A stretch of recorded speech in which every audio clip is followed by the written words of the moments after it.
Street? My friends at Lone Star Transfer are the only company I trust to help you. For more than a decade, they have successfully helped over 20,000 owners get out of their timeshare with an A-plus rating at the Better Business Bureau. Customer service is their priority. For a free consultation and a guaranteed solution, 855-551-7066 or go to LoneStarTransfer.com. That is the Morning O'Reilly Update. More analysis later on. This hour, the Vic Porcelli Show, brought to you by Connor Roofing. You can count on Connor for all your roofing needs. Visit ConnorRoofing.com. That's CONNER Roofing.com. Vic Porcelli. Come on, you're Italian. You understand. Every day is a busy day all of a sudden. You talking to me? You talking to me? Tough and smart, and I love Italian, so, he's definitely Italian. At least I have this show to come and talk about it and let some stuff up. What kind of a show are you guys putting on here today? The Vic Porcelli Show. Good morning, freedom lovers. Kenny Williams, how are you, baby? Good morning, Vic Porcelli. Everything good? Yeah. What's that hat mean? Is that a forest thing? Is that a Tennessee Forest Ranger hat? What hat do? Oh, no, that's just a brand name. Wait. Yeah, which one I have on? Ken had to touch that. What's this logo? Give me. Well, because I have hats for my daughter Abby for Rolla, and Madison for wherever she is at the moment, which is Mammoth Cave at the moment. Has Yogi Bear on it and stuff, right? Right. Okay. Big show Thursday morning. Karen Kataline, she'll be with us in just a sec. Careening into the Abyss at 9:25. There was this. I don't know if it was a rumor or if it was true that the White House is trying to push her out as press secretary. Right. And I can't see them doing that because they love idiots, right? Right. They love DEI she hires. Fits right in. Right. They love people that can't put a sentence together, can't do anything without reading out of a binder.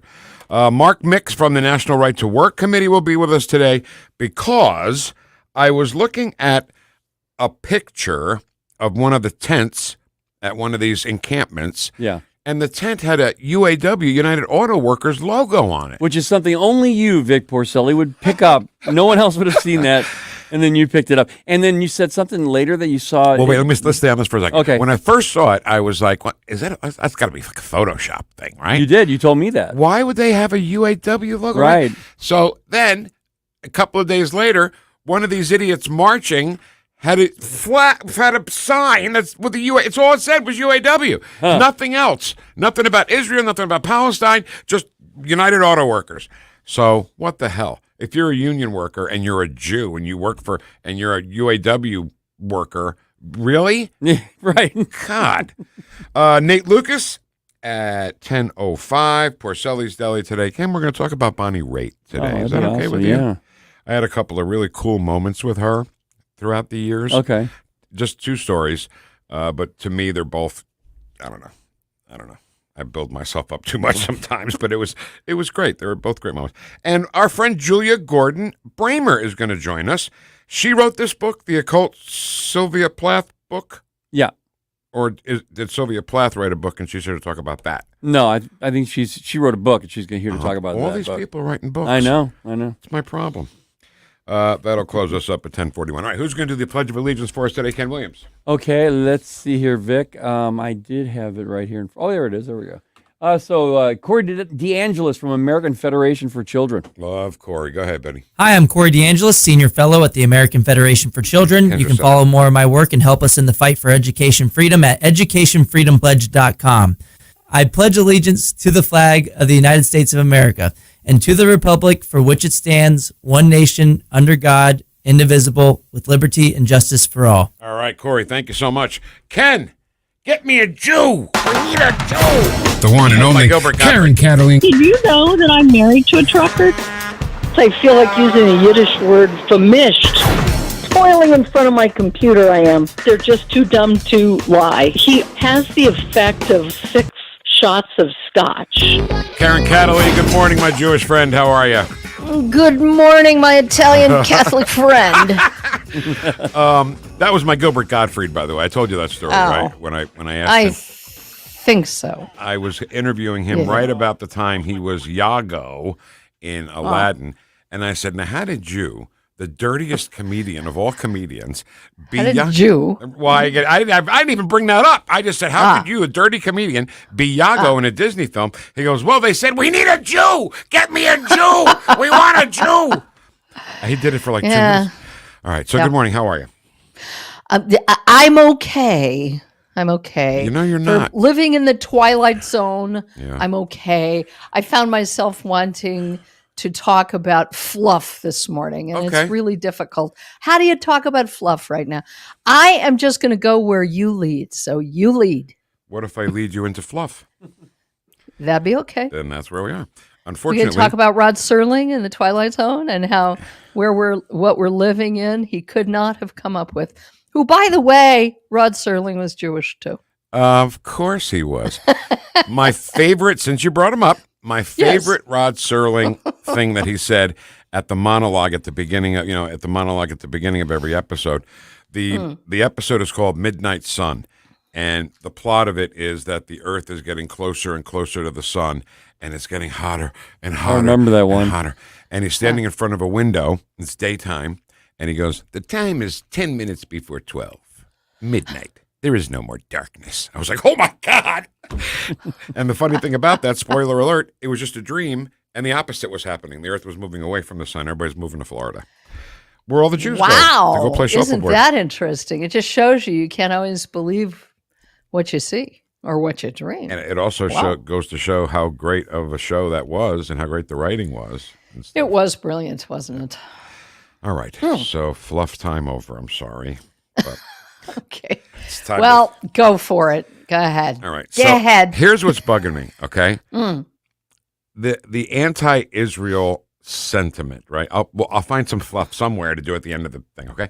But the anti-Israel sentiment has creeped into venues that I wouldn't believe they would actually be, right? Because, conservative talk radio guys sometimes are like, why are we spending money with Israel? And I'm like, really? They're an actual ally. You know, they're somebody who was stuck up for what has Ukraine done for us ever in history? And Israel always has, you know. And you know what people forget, Karen? They forget. I'm boring you, aren't I? No, I'm listening. I'm taking notes, for heaven's sake. Because I said, you know what? And you're like, okay, keep talking, fatty. No. So here's what You're people so forget. Sensitive. I am. Well, I think I am partly Jewish. I don't know. Maybe I am. But Probably. Did we really forget 1972, the Munich Olympics and all that, killing the entire Israeli team? Did we forget a whole lot? We have October 7th. amnesia. We have. There. That's you ancient skipped the whole thing. Did we forget that during the Gulf War, Iraq was throwing Scud missiles at Israel? Did we forget that? You know, and did we forget October 7th? I can't believe people are talking like this. What about you? I hate to tell you, I can believe it. I can believe it. And, I'll try to be, I always say this, I'll try to be brief, and then I go on and on and on. I am watching both the macro and the micro, and from the macro, from the large, what is it, million miles away or whatever, it never ceases to amaze me, the pattern of choosing issues that are that have many, many purposes for stirring up, inciting hate. And what we see again and again is that they choose an issue that has pre-existing tensions and prejudices so they can divide and conquer. Now, I am sorry to say, and I try to be really careful about this, I'm sorry to say that in my experience as a talk show host, a very conservative talk show host, who most people many times assume I'm Christian because, I'm a conservative. I guess I'm a Christian. I'm not. And I have encountered certain pockets of really old kind of Jew hatred that my parents experienced among, a certain flavor of Christians and conservatives. And that is coming out too. I used to think I was on a panel show. Again, here we go. Yeah. I was on a panel show for about a cup of coffee. There were supposed to be 3 conservative women, mothers across America, something like that. I don't remember the names, so don't quote me on it. It was something close to that. And we were all asked, because we had extra time, so we're all asked to share with the audience, one of our favorite books. I could not pick up my jaw off the floor when my so-called colleague went and got, during the break, a copy dun, dun, dun, dun, of the Protocols of the Elders of Zion, telling the audience what a wonderful, important, and prophetic book it was. I lost my cookies after the show. Yeah. The producers, who were really low level anyway, had no clue what she was talking about, because they had the historical knowledge of an ant. And of course, I ended up having to leave that show, like I said, for a cup of coffee. Yeah. I have encountered people I have interviewed who start making those kinds of, I hate to use the trope, right? Mm-hmm. So what I'm getting at is that this country has many, many existing tensions and prejudices, which, by the way, if you don't advocate genocide, and if you don't assault people like what is happening in the last week during Passover, right, then it is not illegal. You get to hate anybody you want. If you act out your hate, we have laws against that, which of course the lawless kind of powers that be don't think it's a crime unless it's a crime against people they hate, which is, the downfall, God forbid, but it's true, of America, is that we do not have equal justice in this country. That's just an aside. So they get a 2-fer, a 3-fer, a 4-fer, these inciters. And I believe the inciters are a relatively small group. You saw all the green tents. You know that I'm going to say something totally controversial. I believe that October 7th was the dog whistle that leftists have been accusing us all of, which we all know that what they accuse us of is what they do.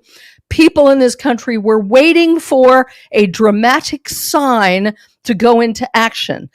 Do I know this? No, this is pure conjecture on my part. Well, but it was a signal to activate the Jew hatred that was just sizzling, ready to boil over on college campuses by inciters who either don't even go to those schools or have been bought and paid for by certain political interests. And the 2-fer and the 3-fer, I'm getting really upset here, okay, is that they get to divide conservatives and Republicans and Christians and everyone else, because just as the great Tom Lehrer, who many people did not know was a Jewish professor from an Ivy League school, can't remember if it was Yale or whatever, and I date myself, the Protestants hate the Catholics hate the Protestants, the Hindus hate the Muslims, and everybody hates the Jews. Right.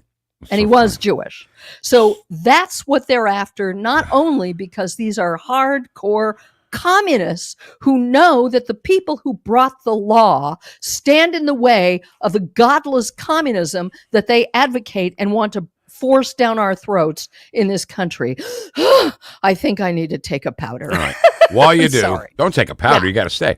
But you and Kenny are on the absolute same wavelength. Ken, can you kind of just summarize your tweet from a couple of days ago? Yeah, I did a tweet. I put a tweet out a couple of days ago, Karen, and my spin on it is completely different. I'm watching this stuff, and I think it's a deflection. I think what they're doing is this is a dry run. This is a rehearsal for the summer, and I think and I didn't even think back as far as October 7th, Karen. But now that you brought that up, maybe that was the whole base of everything to begin, and now they're practicing for the summer and for the late summer and November. Well, it's not as if we don't have a recent history. notice how they can turn off these riots like the flick of a button. Yes. Remember George Floyd? What year did that happen? 2020 in the Yep. summer of an election year. Right. And then nothing. Those people suddenly weren't angry anymore, or they got what they wanted. They accomplished what they wanted. They put legislation in place to go after cops and defund them. There's always, I'm telling you, these people, whoever they are, have planned this out and orchestrated it. And Right. I sound like a tinfoil hat person. I don't think that they're in control of all the ignorant, useful idiot skulls full of mush. No. All right. They just go on their own because they're already zombies. Okay. I've been working diligently in the last few minutes to throw some fluff in on the back end. Okay, you happy? All right, here we go. You mean you don't have a comment on my brilliance here? It's up to you. We can keep going and depress you more, or we can go to the Nah. fluff. Hey, when I hang up, I'll be depressed. So give me something fluffy. First of all, you mentioned that you date yourself. I date myself, but you can go blind from that, I hear, so I try not to do that anymore. The Babylon Bee had a great headline that says, clever college students figure out it's not racist to call for the murder of all Jews if you just call them Zionists. Oh, clever? Well, it's the Babylon Bee. Clever? Well, it's the Babylon Bee. What are you missing here? Yeah, where's said the clever, fluff I don't in know. that? That's true. That's true. Okay. And finally, Mel Brooks won the Peabody Career Achievement Award. Uh-oh. That's bad? What? No, I'm waiting for the punchline. Yeah. No, I'm trying to keep everything. Well, there is a punchline. I'm sorry. What is the punchline? I went to my mistake. I went to Google. I typed in Mel Brooks. I hit news. I see the headline that says Mel Brooks wins Peabody Career Achievement Award. So I click on it, and it's that sentence, a picture of Mel Brooks, and then 5 pages of this black woman and the Peabody Award she got, and nothing else about Mel Brooks on the entire story. Oh. Because it's an NPR story. Now, do you think I wish I had something super brilliant to leave you with, but I don't. Not even close. That's okay. I have got nothing super brilliant anytime in between 9 and 11 every day. Mm. All right. Well, I mean, you do, but there.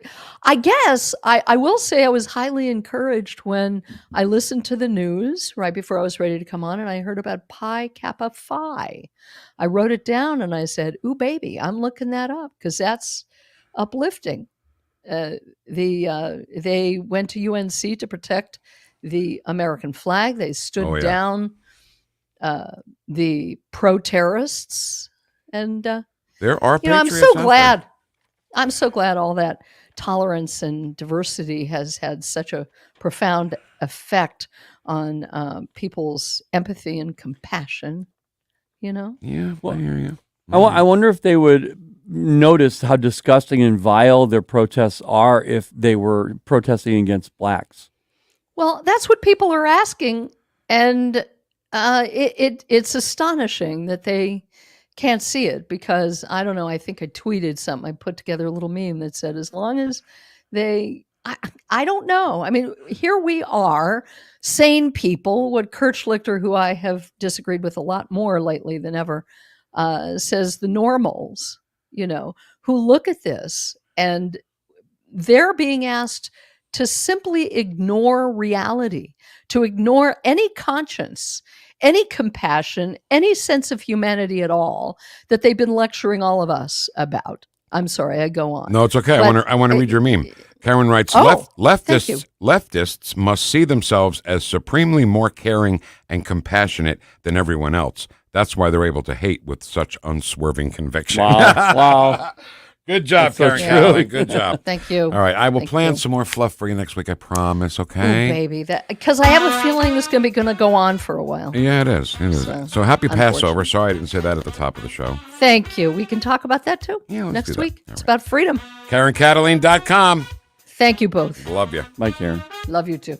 Okay. I think I made her mad today. I don't know why. No, not at all. No. This is troubling times. It is troubling times. And she, of all people, knows how to handle troubling times with humor. And I thought I was too, but I'm not as good at it as she is. And she, we give her support. Always. Our always listeners support. do. We do. So. All right, careening into the abyss. It's getting worse by the second. That's next on 101.9 and 94.1 News Talk STL, number one for live and local conservative talk. Stream the Vic Porcelli Show at News Talk. The Vic Porcelli Show. What am I doing here? But I feel badly also about the fistulas that are taking place in Eastern Congo. Made in St. Louis for St. Louis. It's News Talk STL. Well, there's empathy right there. Who said he's not empathetic? He feels badly for the fistulets. Is it the Eastern Congo? I think it's the Eastern Congo, yeah. All right, listen, if it's time to sell the house, boy, now might be the best time to do that. And as the kids start to leave the house, you start to say, you know what, honey, this is too much house for just you and me, so let's get rid of it. That's when you say, hey, I heard about Rodney and Jen Wallner. Vic talks about them all the time, the Wallner home selling team at Berkshire Hathaway. They're the ones to call immediately, and they're the ones that will get your house sold. And by the way, great flexible commission plans. Besides all the hard work and really smart things that they do, like having a bunch of approved home buyers ready to go, the flexible commission plans is just, good economics for you, okay? The Wallner home selling team sells 15 times more homes per year than your typical realtor. With all those approved home buyers, good chance they'll sell your house right away. Rodney and Jen are a husband and wife team that you've heard here on the radio station. You've heard the great charitable things that Jen has done and her amazing life, and she can help you, and Rodney will too, but just know that they're a great couple and great conservative couple. In Missouri and Illinois, by the way. So call 314-810-SOLD. That's 314-810-SOLD. If you have a phone, you have a radio. Download the News Talk STL app. Just a convenience on the phone. And listen anytime, anywhere. Stand and Fight with Nick Schroer. Hey everyone, this is Nick Schroer from Stand and Fight every Sunday 8 to 10 p.m. If you need tree removal, storm damage, repairs to trees, tree trimming, pruning, if your bushes are out of control, call River City Tree Service. Free quotes right now, 314-270-8071, 314-270-8071. Professional tree services performed by ISA certified arborists. Request your free quote at rivercitytreeservice.com. Hey, Tony Colombo here for Gutter Pros. When Christine and I bought our new house, we knew the gutters were an issue, and after meeting the Gutter Pros team, we knew that they were right for us. Gutter Pros is your all-in-one gutter service team that offers a variety of affordable solutions, and they even offer free estimates, so there's no cost to you to find out if they are right for your home, just like they were for ours. If you're having a problem with your gutters, contact the Gutter Pros now, because with Gutter Pros, water goes where they tell it to. Call them at 314-656-7195 or visit gutterpros.com. I'm Dr. TJ, owner of the Institute of Natural Health, co-owner of Optimal Nutraceuticals, and the host of Wellness 101. Wellness 101 is designed to cut through the nonsense and provide you common sense, science-based information regarding health and wellness. On the show, we discuss topics like thyroid health, gut health, hormone optimization, and many others. Our show airs Saturdays at 10 a.m. and 2 p.m. and Sundays at 11 a.m. and 3 p.m. right here on News Talk STL. For more information, visit us at inhstl.com. That's inhstl.com. If you find yourself feeling out of place in the world, it's comforting to know conservative values haven't been abandoned everywhere. But I'm not going to turn my dial off for you guys. I really like this channel. This is News Talk STL. Welcome home. Talk lines are open now at 314-912-1019. The Vic Porcelli Show. Thank you, President Trump, and you're still my president. You're listening to the Vic Porcelli Show, made in St. Louis for St. Louis. It's News Talk STL. Wish. Donald John Grover Cleveland Trump. Did you see any of his campaign stop from yesterday? Oh, yeah.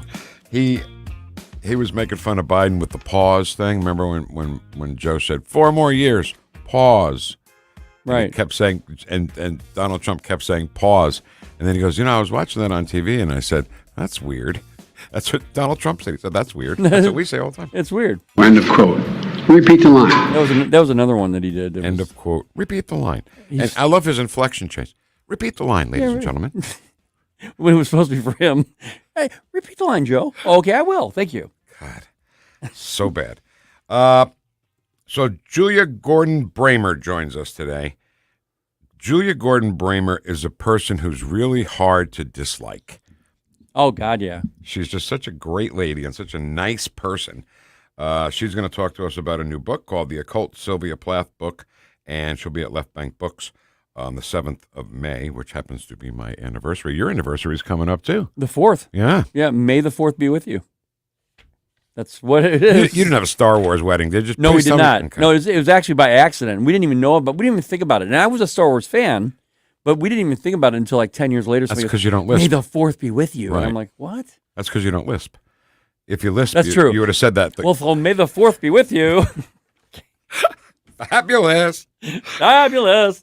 Porcelli's Deli today at 10:25. We're going to talk about Bonnie Raitt. Nate Lucas at 10:05. Mark Mix from Right to Work. I mean, I got to ask him what it's like being a Jew and being a United Auto Workers Union member right now. Yeah. Okay. And right now it's time to just, you know what, Ken? Just relax. Okay, just calm your jets. And now on the Vic Porcelli Show, the peaceful, relaxing sounds of careening into the abyss. Double Thursday, everybody. Good morning. It's time for careening into the abyss. Karine. Robespierre! Yeah, Karine Robespierre. I think that, right? No, it's Karine Jean-Pierre. Got it. Okay. Let's wait for her to come up to the podium and get her thoughts. And oh, there she is now, hopping in on her spongy head. Is that okay to say? Yeah, you can. Her spongy head? Why not? Looks like a sponge. It looks very spongy. All right, Ken, Karine me. What's your current assessment of the risk to the U.S. Milk and meat supply from the bird flu epidemic in cattle? Yeah, so I know that the Department of Agriculture has been on top of this. I know that they are not seeing any concerns to milk or any of the cattle or the meat that we're consuming. Well, I don't consume meat, but all of you out there. And so obviously they are taking this very seriously. They're monitoring the situation. As far as we understand it to be, is that they believe that milk and consuming meat is safe. That was a bird flu question, by the way. Yeah. Is the bird flu affecting the milk and livestock cattle situation? And she goes, well, you know, all the meat that we consume. Oh, I swear to God, I said in my head she doesn't eat meat. And he goes, well, I don't eat meat. No. Why would she eat meat? You know, I have no idea why she would even get near it. Because she calls it human meat product. I mean, or something like that. At the very end, she was like talking about the consumable meat. What other kind of meat is there? I'm just wondering. You mean meat that's not consumable? Right. I don't see much of that like on the maybe shelves. Human beings, I guess. But not consumable meat. Human beef. Human beef. Yeah. Burgers. One thing that I've noticed about Jean-Pierre and all really everything going on with her right now. Okay, I've taken hundreds of clips, maybe thousands over the past 10 years. And when normally you can clearly hear the reporter asking the question and then she answers with her way. But listen to this guy. What's your current assessment of the risk to the U.S. milk? Hear all the noise and everything in the background. I try to get rid of it. This is heavier on, I don't know if it's a bad producer for them or what, but this is heavier on these reporters. They can't normally just ask a question and hear it clearly. And I don't know if that's a strategy. I don't know what the problem is. What, you're saying that the noise is on purpose?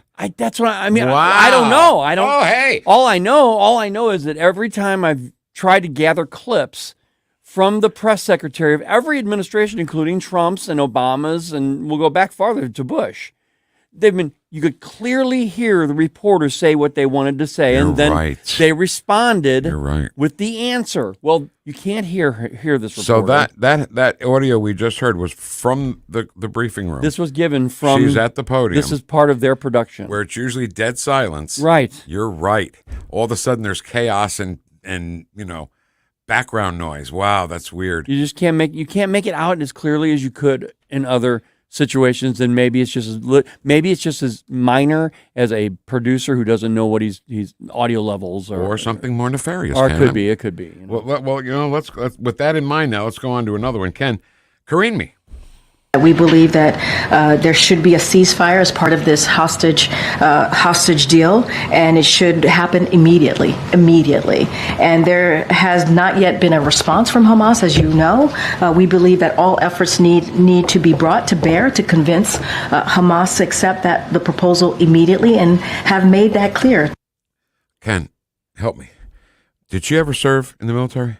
No. Did she ever work for the Pentagon? I don't think so. No, I don't think so either. No. So who is she to come in and say we need a ceasefire immediately? Immediately. What kind of military strategy is that? A ceasefire? Oh, you know what? No, we're not going to fight anymore. We're going to go back to Israel and have some matzahs and celebrate Passover. I mean, how stupid of a comment was that? How stupid is any of these comments that Israel should ceasefire? Why aren't they calling on Russia to ceasefire? Yeah. Why is it only Israel that has to ceasefire? Why do they say Russia's war and they say Israel's war? I just want to ask you a question when you're done. Russia clearly started the war against Ukraine. So the media calls it Russia's war. Well, Israel didn't start this war. Why are they calling it Israel's war? Like they're the bullies, like they're the one that started it. Why are they doing that? Funny, that's my question, Vic. Who did start this war October 7th? Right. Who was that? I heard some idiot yesterday talking about how October 7th was a good day. And October 7th was, she was totally not just pro-Hamas, pro-jihad, pro-death to America, pro-death to Israel. And October 7th was a good day in her life. Wow. And we're supposed to say, oh, okay, why don't you come kick me in the balls, too? You know what I mean? Yeah. I mean, it's just incredible what Israel's supposed to put up with because they're Israel. Right.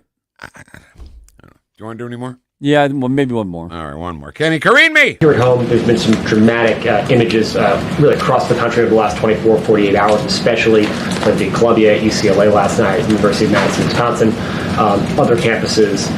Has the president been monitoring this? And why have we not heard directly from the president about these protests that have taken over institutions of higher learning across the country, the police responses, instances of violence? Why have we not heard directly from the president? So just a couple of things. The president is being kept regularly updated on what's happening. As you just stated, across the country, he is monitoring the situation closely. So is his team. And I would just add that no president has spoken more forcefully about combating anti-Semitism than this president. What? I know. I mean, she was told to say, before she even started this job, just say Joe is the best at whatever it is you're talking about. Yeah. Forget Donald Trump walking to the Wailing Wall and all that stuff. Don't ignore all that. No. Moving the embassy to Jerusalem. Embassy, yeah. I couldn't think of the word of the building. But the funny thing is, that wasn't the question. The question wasn't, she didn't answer the question. No. The question was, why aren't we seeing Joe? Where's Joe's face? Right. On TV saying we're going to support Israel, unwavering, all those words he said about Israel. Yeah. And now it's like he's in Delaware.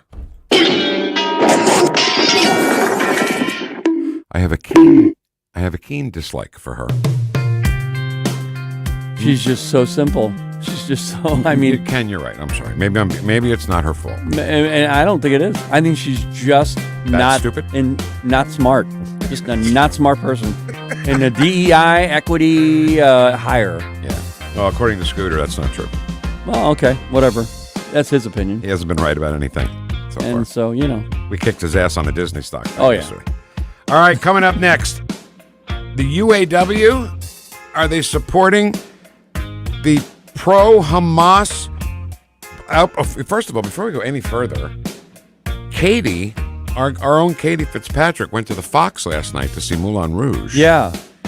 And these protesters were blocking off Grand, but I don't know where, and the Fox is pretty close to SLU, and there she is. So if Katie hears this as she walks back to her office, maybe she can run back in real quick and tell us how her night was last night at the Fox. So the UAW, are they really behind this whole anti-Israel thing? I saw a UAW logo, more than one, Ken. Yeah. We'll talk to Mark Mix, president of National Right to Work Committee. He's next on 101.9 and 94.1 News Talk STL, #1 for live and local conservative talk. Follow us on Rumble at News Talk STL. You're listening to the Vic Porcelli Show. Weird. Super weird. Okay. Made in St. Louis for St. Louis. It's News Talk STL. On the next Larry Connor's USA. A question that deserves an answer. Does Hamas really want peace, or does it want more Palestinian civilians killed? Larry Connor's USA. Now weeknights 6 until 8 on News Talk STL. News Talk STL is proud to have Doug Voss of Safe Money Radio as part of our lineup each week. Doug has been a staple on St. Louis radio for many years as one of the leading financial experts in the area. Doug and Safe Money Radio is on 3 times every weekend, but in case you miss anything, you can check it all out at DougVossSafeMoneyRadio.com or call 844-676-SAFE. That's 844-676-7233. Doug Voss is a registered representative. Securities offered through DHL Securities, LLLP. Member FINRA and SIPC. Man, what a great party you're throwing here. This wasp nest is great. Yeah, man, we got about 70 wasps in here. Too bad we can't fit any more wasps in here. It looks like they're having fun outside, stinging all the kids. Oh, man, who just pulled up? Oh, no, it's the pest control company again with those green wheels. They seem to kill every one of my parties. This is Derek, the owner of All Solutions Pest Control. Give us a call today at 636-486-7888. Learn more about our special $67 offer. You can visit us online at allsolutionspestcontrol.com. If a pest-free home is your goal, call All Solutions Pest Control. Columbo and Katie. Bernie Sanders trying to make the case for the 32-hour work week. He doesn't want rich people to be rich. In his utopia, everybody makes $1 million to not work. He was coherent.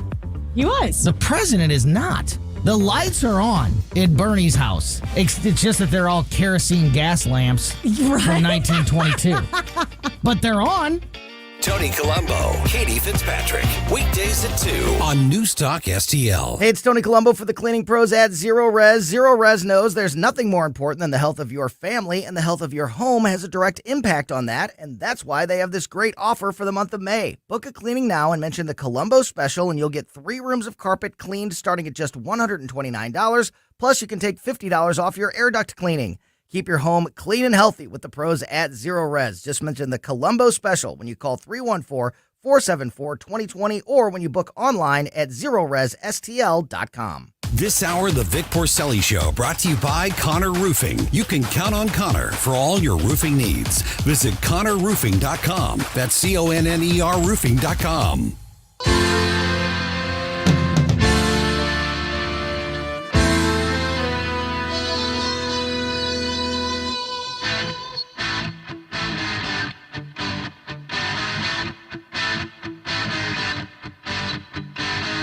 Talk lines are open now at 314-912-1019. The Vic Porcelli Show. You've used a phrase, I want to make sure I understand what you mean by it. You've referred to people with a capacity for pregnancy. Would that be women? Correct! Made in St. Louis for St. Louis. It's News Talk STL. Missouri's own Senator Josh Hawley. I'm having a hard time speaking today. I apologize to all involved. It's okay, Vic. Mark, hey, don't you patronize me over there, okay? So just go easy on me, all right? Mark Mix will be along in just a second. But there was a protest last night, pro-terrorist protest at SLU, which is right down the block from the Fox Theater. So Katie yesterday says to me, Katie Fitzpatrick, our very own, she goes, oh, we're going to see Moulin Rouge tonight at the Fox. And I was like, oh, my God, what the worst. I was even thinking about, is there something at the Fox that's going to get disrupted because of this? And then you said you were going to the Fox. And I was like, well, that's weird. So were you at all impeded by the protesting last night at SLU? So did not see any protests. Okay, good. Saw a massive amount of police presence. And it could have just been regular police presence on the campus because Moulin Rouge didn't start until 7:30. My mom and I got down there at like 6:45. So, and students were still everywhere on campus. So we were heading towards the Fox, passing the campus, and my mom and I were like, holy smokes, there must be a ton of evening classes. I mean, people were out and about. Evening classes. Evening classes, or like working out, or maybe going to the dining hall, but it was booked and busy on that campus going to the Fox. But no protests. So I was thinking that maybe it's not that I never go downtown. I never see SLU. So maybe it's normal for them to have a pretty hefty police presence, but they surely did. There were cops on bikes. There were vehicles all over campus.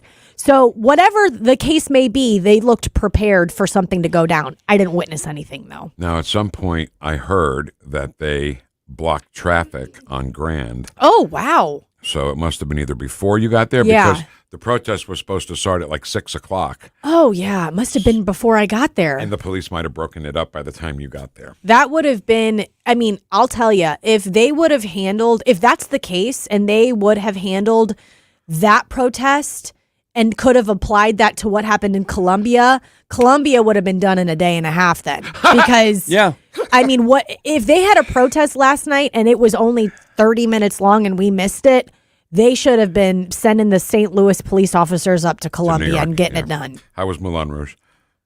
Incredible. Yeah. It was absolutely incredible. I know you're a huge musical fan. Ken, I think you might like them to some degree. Yeah, I do more than the average person, but I'm not a big fan like Vic. It was a must-see. So fabulous. And the lead actors were incredible, which is hard. How was the hard. set? In 30 seconds, how was the set? Beautiful, lively, so much color. And I'll tell you this, I saw Jeff there last night. The audio quality, sometimes you can go to a show and the audio quality's off and you're like, I can't hear what they're saying. I can't even hear the dialogue. I hate that. This was phenomenal. Good. They had it cranked up in that Fox Theater. Oh, good. It was so good. Kudos to the Fox. Amazing. Thank you guys for allowing people to go for the for the first night. We went for the first night. It was opening night last night. It was opening night, an incredible show. Congratulations to the Fox Theater and to the cast of Moulin Rouge. Amazing. What timing. What timing. First night of Moulin Rouge and a protest right down the street. Crazy. I know. Thanks for coming in. No problem. I'm glad you're safe. We love you. Thank you guys. I love you both. All right. Now, sorry, Mark, we had to get that in, but now we introduce to you the 1979 heavyweight champion of Buck of Philadelphia, Mark Mix. How are you, Mark? I'm great, you gunky. Yeah, you're a gunky. You hit me with a slush ball like Junior Barnes. Okay, so I was looking at some pictures of protests at, I'm sorry, Mark Mix from the Right to Work Committee. Protests, just a photograph, and it was a tent, and I saw a UAW logo on the tent. And I said, it's gotta be Photoshop, right? Somebody's messing around. Then the next day, I saw one of these protesters holding a UAW sign. So, Mark, if you're a Jew and you're a UAW member, what are you thinking now? Well, you're wondering why in the world that they would be supporting something like that, and what did it have to do with the workplace where your job conditions and your livelihood is relevant? Sean Fain, the new president of the United Auto Workers Union, is an unabashed liberal, a radical, and he admits to that openly. And, Vic, I think we talked about this with Ken and you, talking about the endorsement for the UAW back in February. 14 members of the executive committee come on board and say, we're endorsing Joe Biden. We're going to spend tens of millions of dollars to support him. And then Sean Fain goes on TV and says, listen, let me be clear. The great majority of our workers are not going to be voting for Joe Biden. So that's why the UAW tents at a political rally or whatever you want to call it rally on the campuses across the country. So we listened to that together. You, Ken, and I all listened to that together when we were talking the last time. And the first time I heard that, honestly, Mark, I thought he misspoke. I thought he was just like, a majority of our members are going to vote for Joe Biden because, they're all libs like me. But he didn't make a mistake. He knew what he was saying. He meant what he said. And even though there's UAW logos all over Jew-hating events, and he's still gonna back Joe Biden. I don't get it. Yeah, Vic, and we're helping a bunch of Jewish students at the Massachusetts Institute for Technology, University of Chicago, around the country, trying to get dispensation so that their money that they're paid, that they have to pay as a condition of their graduate fellowships or whatever, doesn't go to support this type of activity. We've got a Supreme Court case brief coming up on behalf of 5 professors at the City University of New York who are Jewish and who have the same problem with an anti-Semitic, arguably, unquestionably anti-Semitic union that's calling for the elimination of Israel and that boycott, diversify, and sanction, or whatever you call that BDS logo stuff. That's out there. And how, as a Jewish person or student or employee. To your question, Vic, and it's rhetorical because there is no real answer to it, how can this happen? But it does, because of compulsory forced unionism. That's the predicate sin, if you will, of a union official playing politics on things that have nothing to do with the workplace. Now, I want to go back, and I know I'm not really a smart guy, okay, Mark, but I know I go back to certain things that I say over and over again.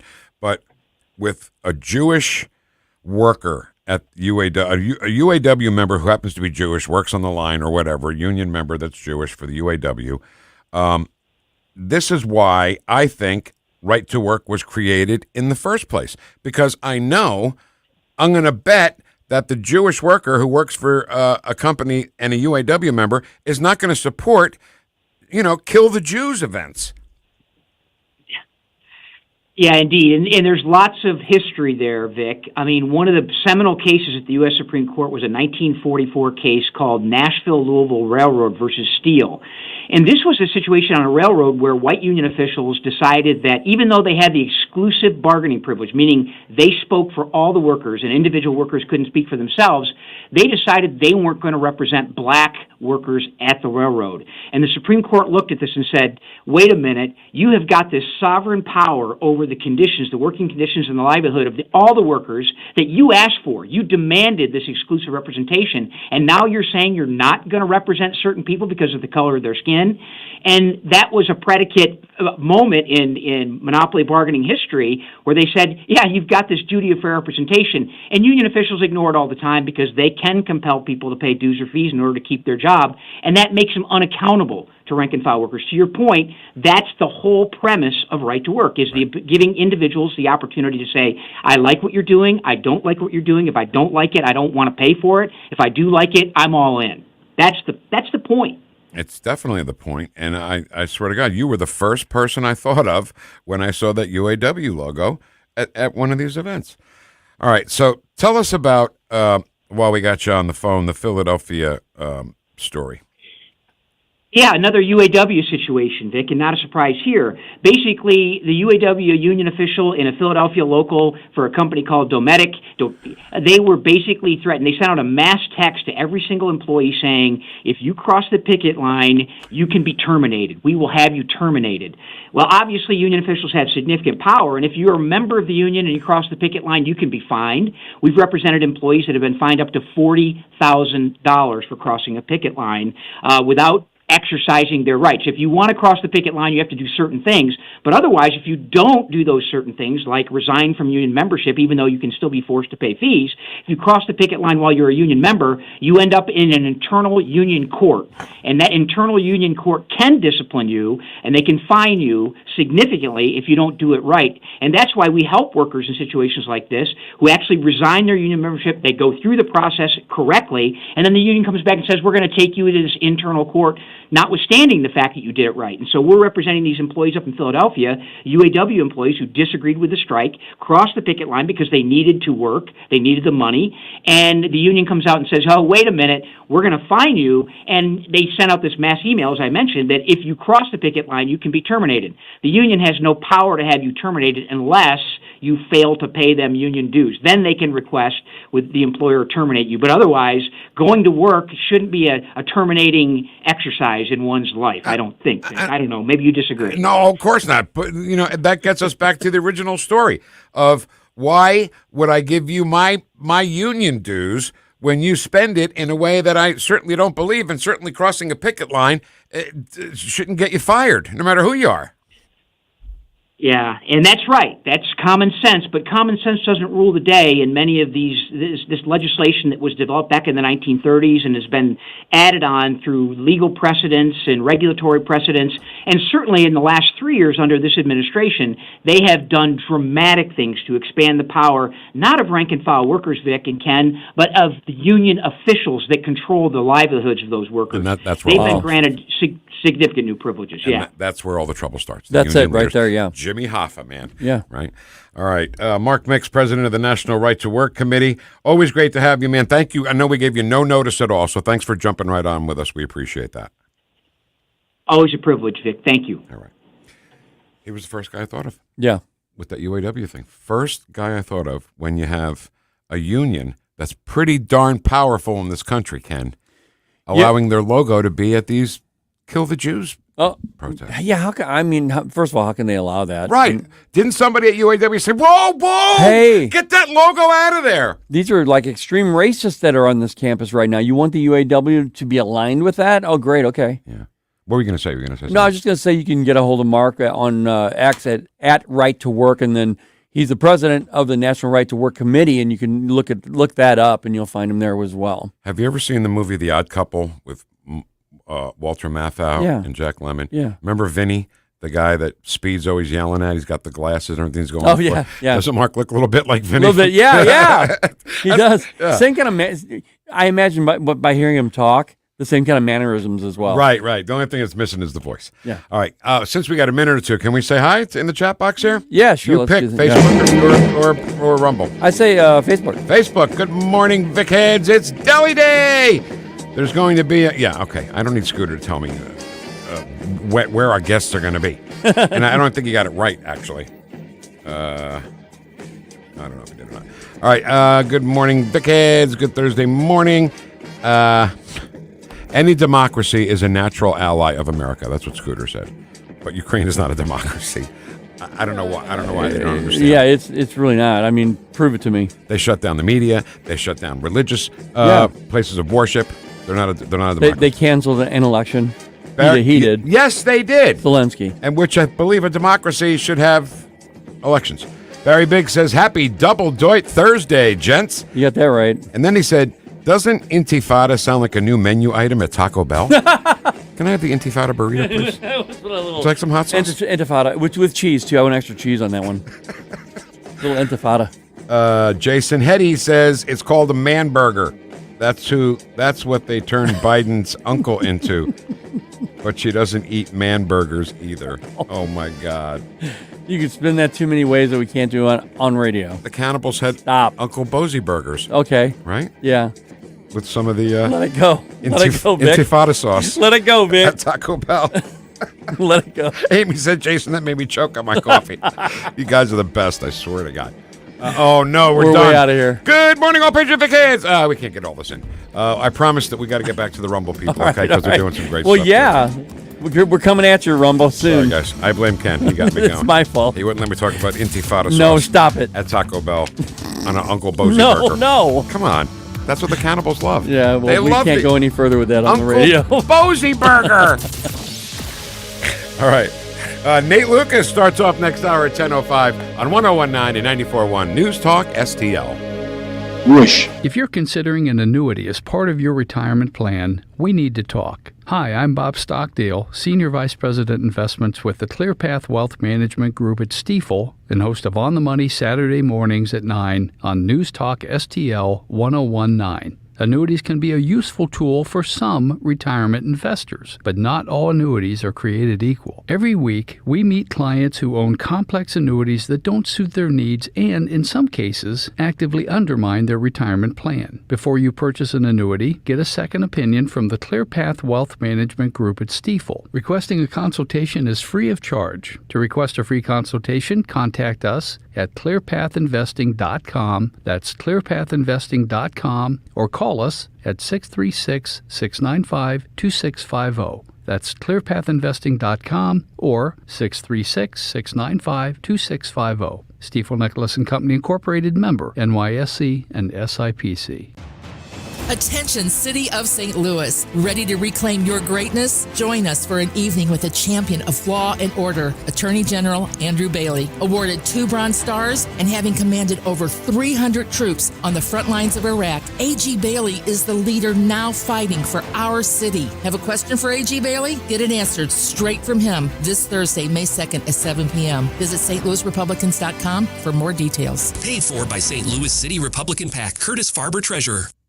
To all our incredible supporters, we at the David Dorn Foundation say thank you. Your 5-star online reviews that you recently posted are beacons of encouragement on our mission to assist first responders. And a shout out to Steve Katraba, who reviewed us with these powerful words. The Dorn Foundation continues to fill a need in the public safety community and thereby to the public. Steve, your words are more than a review. They show the impact we're making for first responders. To read more strong reviews, Google the Dorn Foundation now. KLGY HD3 Clayton, K270BW Bellefonte, KNBS Bowling Green. This is News Talk STL at 1019, 94.1, and always streaming at NewstalkSTL.com. News this hour from townhall.com. I'm Rich Thomason.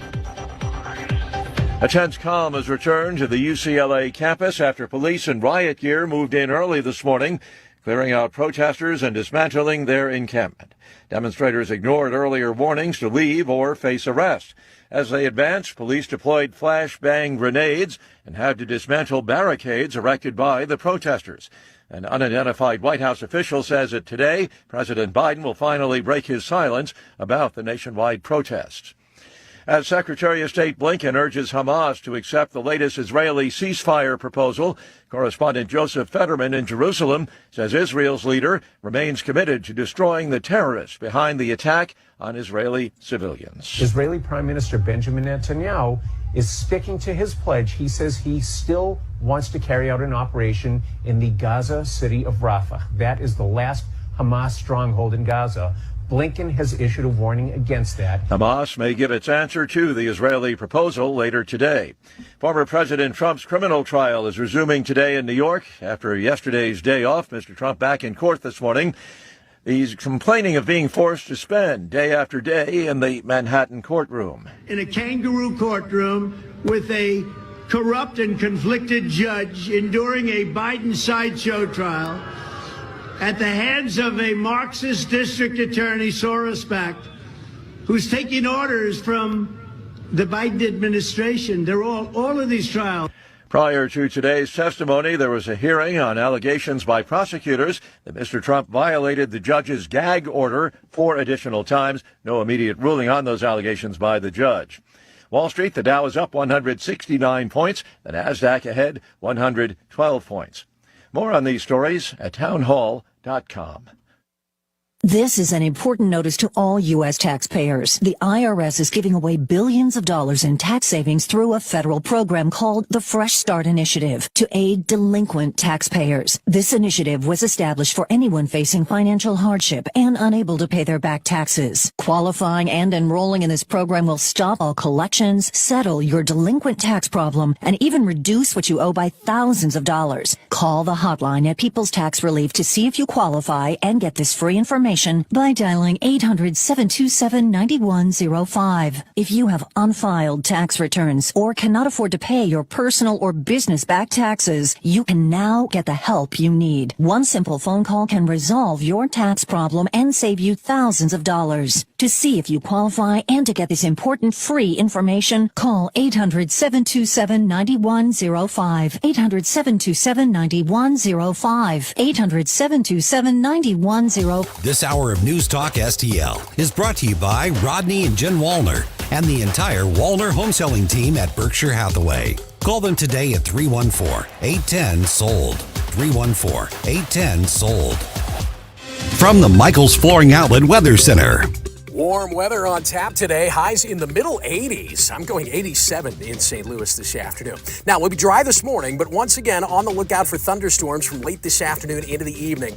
As of now, looks like those storms could be strong to severe west of St. Louis, but losing steam as they roll into the metro. So just spotty showers and then a few rumbles of thunder overnight, a low of 64. A couple of showers could linger into Friday morning, but we're looking at a lot of dry time tomorrow, a little cooler at 77. That's your first alert forecast. I'm meteorologist Matt Chambers. Vic Porcelli. Come on, you're Italian. You understand. Every day is a busy day all of a sudden. You talking to me? You talking to me? Tough and smart, and I love Italian, so he's definitely Italian. At least I have this show to come and talk about it and let some stuff up. What kind of a show are you guys putting on here today? The Vic Porcelli Show. All right, hour number 2 ready to roll, courtesy of Mr. Ken Williams. Meet Ken Williams. I get into the morning, Ken's busy, he's working, getting papers together, getting audio together, and I walk in and go, meet Ken Williams, and I'll be damned. Every morning he goes, okay. Julia Gordon-Bramer is going to join us. She's going to be in the studio to talk about her new book. It's called The Occult, Sylvia Plath book. Julia does tarot cards. Yeah, she's done a reading for me before. Me too. Yeah, She it was really pretty. has. It was And pretty she's- cool. Yeah, she's a little really- scary at first. No, absolutely scary, but And she we'll talk makes. about it. But she's such a great person that she eases everything. She does. Yeah, she's great. Yeah. Porcelli's Deli coming up at 10:25 right now. A little baseball music, please. Nate Lucas, NateLucas.com. How are you, man? I'm doing good. I'm thinking in my head if I have the courage to go see someone who would read my brain like that, I would be. I'm like Ken. That seems a little scary on its face. It's a little unnerving. It really is because she's throwing out these cards and she can read these cards and I can't. That's a scary proposition. I think I'll let you guys be the guinea pigs there. All right, I'll do it. Okay, I'll be I would enough. do it again. I'll do it. I'll do it. Let me just. No, we can save it. We'll save it. Okay. So Nate, not a Pfizer story, but AstraZeneca has now admitted that their vaccine causes clots. They were not truthful with us about anything during COVID. Nothing. It is the biggest scam of my lifetime. It's hard for me to think of any major event that has drastically changed the way that human beings operate, and now the lack of trust that I have personally, and I think many others do, in the reporting and the media, and just how many bold-faced lies were told from administration officials to healthcare providers to pharmaceutical companies onto the media, and like the lapdogs they are, they just continuously repeated these lies. And I know that we at some point have to move past it, but I'm not very good at just dropping it, because I still recall, where you had people sitting there wanting 2 tiers of society if you didn't get the clot shot. Right. And the lies that they ran with, and then the way that the people who were so gung-ho about getting these shots and boosters and wearing a mask, and now all of it has come out to be a complete farce. And the amount of money, the amount of money that was spent by our government with these pharmaceutical companies to buy these vaccines and to buy all the equipment. I mean, just think about it. All of the money that has cost taxpayers for the biggest scam. Yep. And yet there's still no accountability. Do you guys know of one person who has really lost their job from the lies that spread like wildfires during COVID? I can't. Not one. And I'll tell you what, Dr. Fauci's number one on my list because he lied to Congress. He committed perjury, and perjury is not even a thing anymore. But hold on. I want to piss you off even further. May I do that? Okay. Yeah. This topic really does piss me off. I know. That's why I'm on it. Now listen to this headline. According to the Epic Times, the CDC, do you remember, Ken, when the CDC was the place whenever there was Ebola and all these, what does the CDC say? Everybody. Oh, we were all in on that. It was all like E.F. Hutton commercials, right? When the CDC talks, we listen. The CDC concealed evidence linking deaths to Pfizer and Moderna COVID vaccines. What do you think about that, Nate Lucas? I think it is despicable, and I think that rather than bringing these officials in for these show trials, essentially, that happen with Congress, I think that a lot of these people need to be perp-walked into a federal prison and never see the light of day again. That's what I think they need to be. They need to be criminally charged, and they need to go to jail. And there has to be accountability. And I'm dead serious when I say that. That's not hyperbole. When you cover up data that clearly indicates that these vaccines are harmful, and you say that they are 100% effective, and you're just blatantly lying, I'm sorry, that's a criminal offense, and you should pay a lot of time for that. I agree. You mentioned in your first comments when I asked you the first questions that, we should let it go and everything. Hey, I'm an Italian from New Jersey. I know how to hold a grudge, okay? I've held some grudges for many, many years, and I'm not letting this one go because you really see now the planning, the underhanded attempt to make everything in the entire world Donald Trump's fault, right? Nancy Pelosi was on with Katie Tur the other day, and she said Donald Trump had the worst job loss record in the history of America. And Katie Tur shot back with, well, it was a global pandemic. And there was silence. And then Nancy Pelosi put on her face and said, he had the worst job record in history. Like, you're not following the script, Katie Tur. Right. But you can really see that was really the objective, is to make everything Donald Trump's fault. Absolutely. And what it enabled was this technocracy that we're currently going through, where human beings are essentially being replaced by robots, and there's more surveillance ever in this country than we've had. I mean, this is third world stuff, and I said it at the time, and apparently, people were just willing to go along with this path of destruction of your own constitutional rights, and they were happy to do so. They did so with a smile on their face and a twinkle under their eye. They felt like they were being good little sheeple, and my God, were they, because now, with every inch of power that you give up from an individual rights standpoint, you don't get that inch back, you morons. You don't get it back. They only take another inch. And yet people were willing to sit there and just bend over and let the federal government pump nonsense into them, and they ran with it, and they called people like me anti-vax and a conspiracy theorist, and yet now you look at all of the data, and even if you looked at the data from then, from other countries, in terms of the reinfection rate from the vaccinated, look at Israel, for example. Their reinfection rate, they mandated a vaccine, and they all got reinfected. Meanwhile, you had that witch, Rochelle Walensky, standing up there at the head of the CDC at the time going, the data clearly proves that this is the safest, most effective shot. And they all repeated it, and you couldn't get reinfected. All of the nonsense, and now we see the truth for what it is. And so all the people that tried to demonize other human beings, their fellow neighbors, their fellow Americans, for not getting some dumb, bogus shot that we paid for, completely unethical, completely a Nuremberg violation. It's unbelievable, and the lack of accountability drives me to absolute disgust with these officials. You know what? I'm sick of also being called names, Nate, like a conspiracy theorist, right? But can you imagine the effort that went into, okay, so there's going to be this global pandemic, right? And we're going to make Donald Trump shut down the country, and then we're going to blame him, And you want to know the truth? Everything he said about everything was the truth, as more and more stories are coming out. But the point is that how much planning, how much backroom, smoke-filled rooms, all this stuff. I mean, it's a movie that you wouldn't even believe people would go watch because it's so unrealistic. But it really happened. I really, truly believe in my heart that it really happened.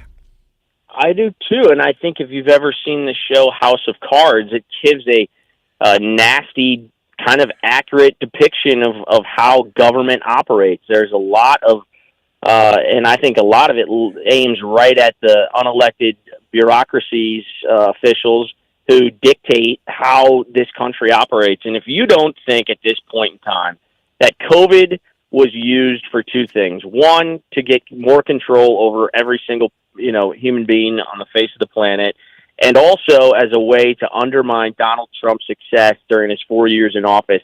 I mean, think back to 2018. Like, the economy was rolling, people were working, wages were higher.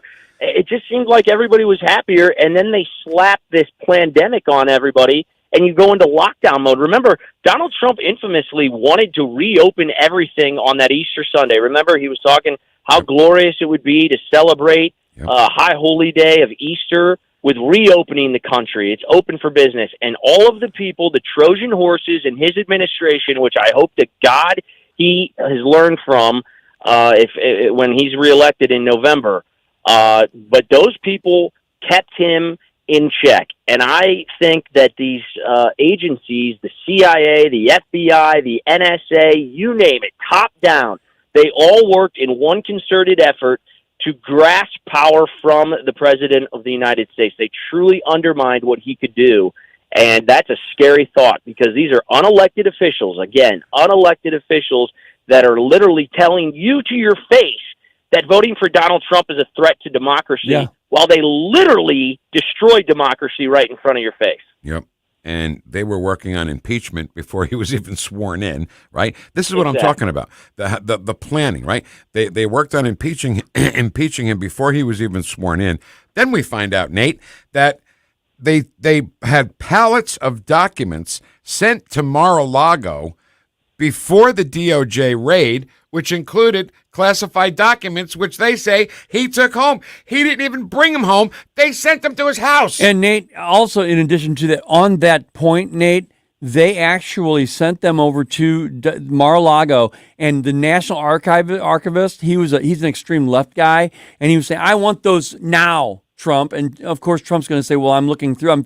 We're negotiating right now. And he told the media, we're negotiating on getting these files to the National Archive. We are currently negotiating, Nate. And then that's when they went to Mar-a-Lago and took the documents. And he was telling the truth. Yes. Trump was telling the truth. 100%. And this is what these agencies do. There are, countless previous experiences that people have had where they have information planted, and so it sets up. I mean, essentially, you're guilty before you even know what the hell the charge is because they planted the evidence. I mean, I was listening. I rarely do this, but because they're long episodes. But Tucker Carlson did 3.5 hours with Joe Rogan, and I mean, it was so compelling. And in the final hour, I think it's like 2.5 hours in, he goes on like this 10-minute, just sort of thorough, fact-based recant of the whole Nixon ordeal and how they brought in, Bob Woodcroft, who was a Navy intelligence official, to essentially plant all this stuff on Nixon. And he had to cut a deal because essentially what they were going to do is they were going to come after him and say that, and he maybe probably was doing this, but he was cheating on his wife at the time, and they were going to bust him for that publicly, so he wanted to keep his good grace, and so he decided to resign. But the amount of things that they planted on him because he knew too much is almost precisely what we're seeing with Donald Trump. You know, go back to his initial phrase when he ran for presidency, I want to drain the swamp. What does that really mean? When you get to the belly of the swamp, that means taking out these bureaucracies that have garnered so much power over the last 50 years. And if you see what they did to Nixon, and now they're doing it to Donald Trump, and with far more like just bogus criminal charges, it's distasteful, and it just shows you that this republic is in severe distress. I saw a meme, or no, it wasn't a meme, it's actually a post on X recently from someone, and all he said was, look, guys, you need to understand this is an 8-year coup. They have been setting this up from the very beginning, and it's just taken a long time for them to stretch this out. But it's a coup. It's a coup, and the coup that we know is like an immediate military takeover of the government. Like Cuba, This is an 8-year coup. Chuck Schumer said it. He goes, if you mess with the intelligence agencies, they have 7 ways to Sunday to getting you back. And he said it with this like demonic, satanic, eye blinking. I mean, and people just looked at it like, oh yeah, well, that's our intelligence agencies. Of course they can. And now you're watching it happen and it unfold right before you, and it's just, it's despicable. I'm truly, I'm saddened. And what's truly the byproduct of all this is that the dumbing down of the citizens of this country. You watch these dumbass college students on campuses protesting. Yeah. They don't even know what they're protesting. They're just complete agitators. They're criminals is what they are. And, look around. They're all ugly as could be. They're hideous looking. And they're all still wearing masks. Yep. If that just doesn't show you the stupidity of this country as a whole, it's so sad to say this, but I believe that the overall IQ of our country is at a low point, and that was supposed to be going up with all of the technological advancements. But I think what we're watching is that the technology that's implemented into your brains that we're addicted to, that type of fake-ass serotonin, is really just a Trojan horse to undermine one's ability to seek freedom and seek truth. It's all one big game, and guess what? The people, the constituents of this country have been played. And the conspiracy goes so deep, Nate, up to and including assassination of Donald Trump, with them trying to get rid of his Secret Service protection. I mean, if they do that, he's a dead man. Well, here's a great example. I'm not voting for Robert Kennedy Jr., but Joe Biden won't give a presidential candidate, Secret Service. I mean, this guy gets attacked all the time for the things he says, even about the COVID vaccines, about, Kennedy's death and some of the conspiracies there, if you want to call them conspiracies, some of the facts there. And so, again, when certain people know just a little too much about how things work on the inside, that's when they really come gunning for you. And they will use any which way. Their power is endless because they've been given it by our government. And finally, Nate, in the minute or so we have left, sorry to just give you a minute on this, but you know what is really getting on my nerves is people on our side, supposedly, right, conservatives, talking about Trump and he's terrible and, we shouldn't vote for Trump. Is now really the time to do that? Who else you got? Who are you going to vote for? Cornel West? RFK Jr.? And people who like RFK Jr., I feel like asking them, do you have firearms? Because if you do, they're coming for him. They're gone. If RFK is the president. And he's already put out ads saying that he's a proponent of banning, typical liberal talk point, banning an assault weapon, which no one can truly define. So this is what happens. My anger, is across the board, but I'll tell you, it's almost worse with these Republicans. Right. And I have tried to tee off on all of these rhinos that have invaded. They've run on conservative talking points, and then they get there, and you just look at how they vote. Yeah. They vote just like a Democrat. Yep. And so the big picture is that it's a uniparty, and like George Carlin once said, you ain't in it. That's right. Nate Lucas, you can find him at natelucas.com. Nate, thank you so much. We'll talk to you next Thursday, buddy. All right, let's talk a little. Let's have some happier talking points. Jeez. What do you want? You come with something, and we'll go with it. I love it. You guys know I love it. And Bring it on, baby. And to be honest, we love pissing you off, so you can scream and yell. And Jeff says, "Oh, that was great. Nate was great." All right, Nate Lucas. See you guys. All right, hey, Nate. He's great. Okay, Julia Gordon-Bramer is going to join us at 10:41 today about her new book, The Side of Sylvia Plath No One Knows, the Occult Sylvia Plath book. I like that. You like all that occult stuff? I like to read it. I like, yes. Psychics? You believe in psychics? I'm not completely toned out of it. I think I like parts of it a lot. How about reincarnation? See, that whole thing, I kind of believe in it, but I'm also a Christian. I mean, it kind of plays in itself a little bit. Yeah. But the whole thing is really interesting. It really is, right? Very interesting, yeah. Well, we'll talk to Julia about that at 10:41. Up next, Porcelli's Deli. We're going to talk about Bonnie Raitt, everybody, on 101.9 and 94.1 News Talk STL, #1 for live and local conservative talk. Stream the Vic Porcelli Show at News Talk STL. The Vic Porcelli Show. What am I doing here? Made in St. Louis for St. Louis. It's News Talk STL. I don't even want to talk about him anymore. Even though you just played a great clip that we'd like to make fun of, I'm done. I'm so mad. I'm so pissed off that we've even allowed this to happen. They said Donald Trump was an illegitimate president. He's worse than an illegitimate president. He's not even president in my head. All right, so we know that caring for a loved one is stressful, an emotional time in your life, an emotional time for your wallet, right? You want your loved one, or yourself, by the way, to get the care that you or they deserve. But the long-term care cost is certainly big time. And in the St. Louis area, could add up to more than $100,000. So it's your savings that we're worried about. Here, we want to know that your savings can handle all this added expense. So good for you that you listen to this radio station, because we have our very own Chris Cooper from Serenity Wealth Management. And I noticed, Chris is coming to pay us a visit sometime soon in the next couple of weeks. Yeah. So I'm looking forward to seeing him again.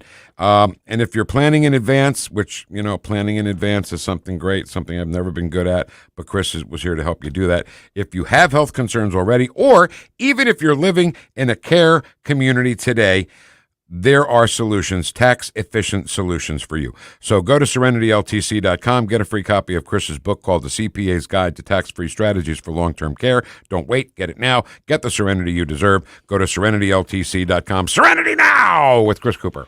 Investment advisory services offered through Alphi LLC, SEC registered investment advisor. Insurance and education services offered through Serenity Wealth Management. Serenity now! Reminding you to visit my friends at Bluff City Outdoors in Alton before your next trip into the great outdoors. For decades, Bluff City Outdoors has covered all the needs for area fishermen, and they'll always have all the best bait, tackle, and gear for your next trip on the water.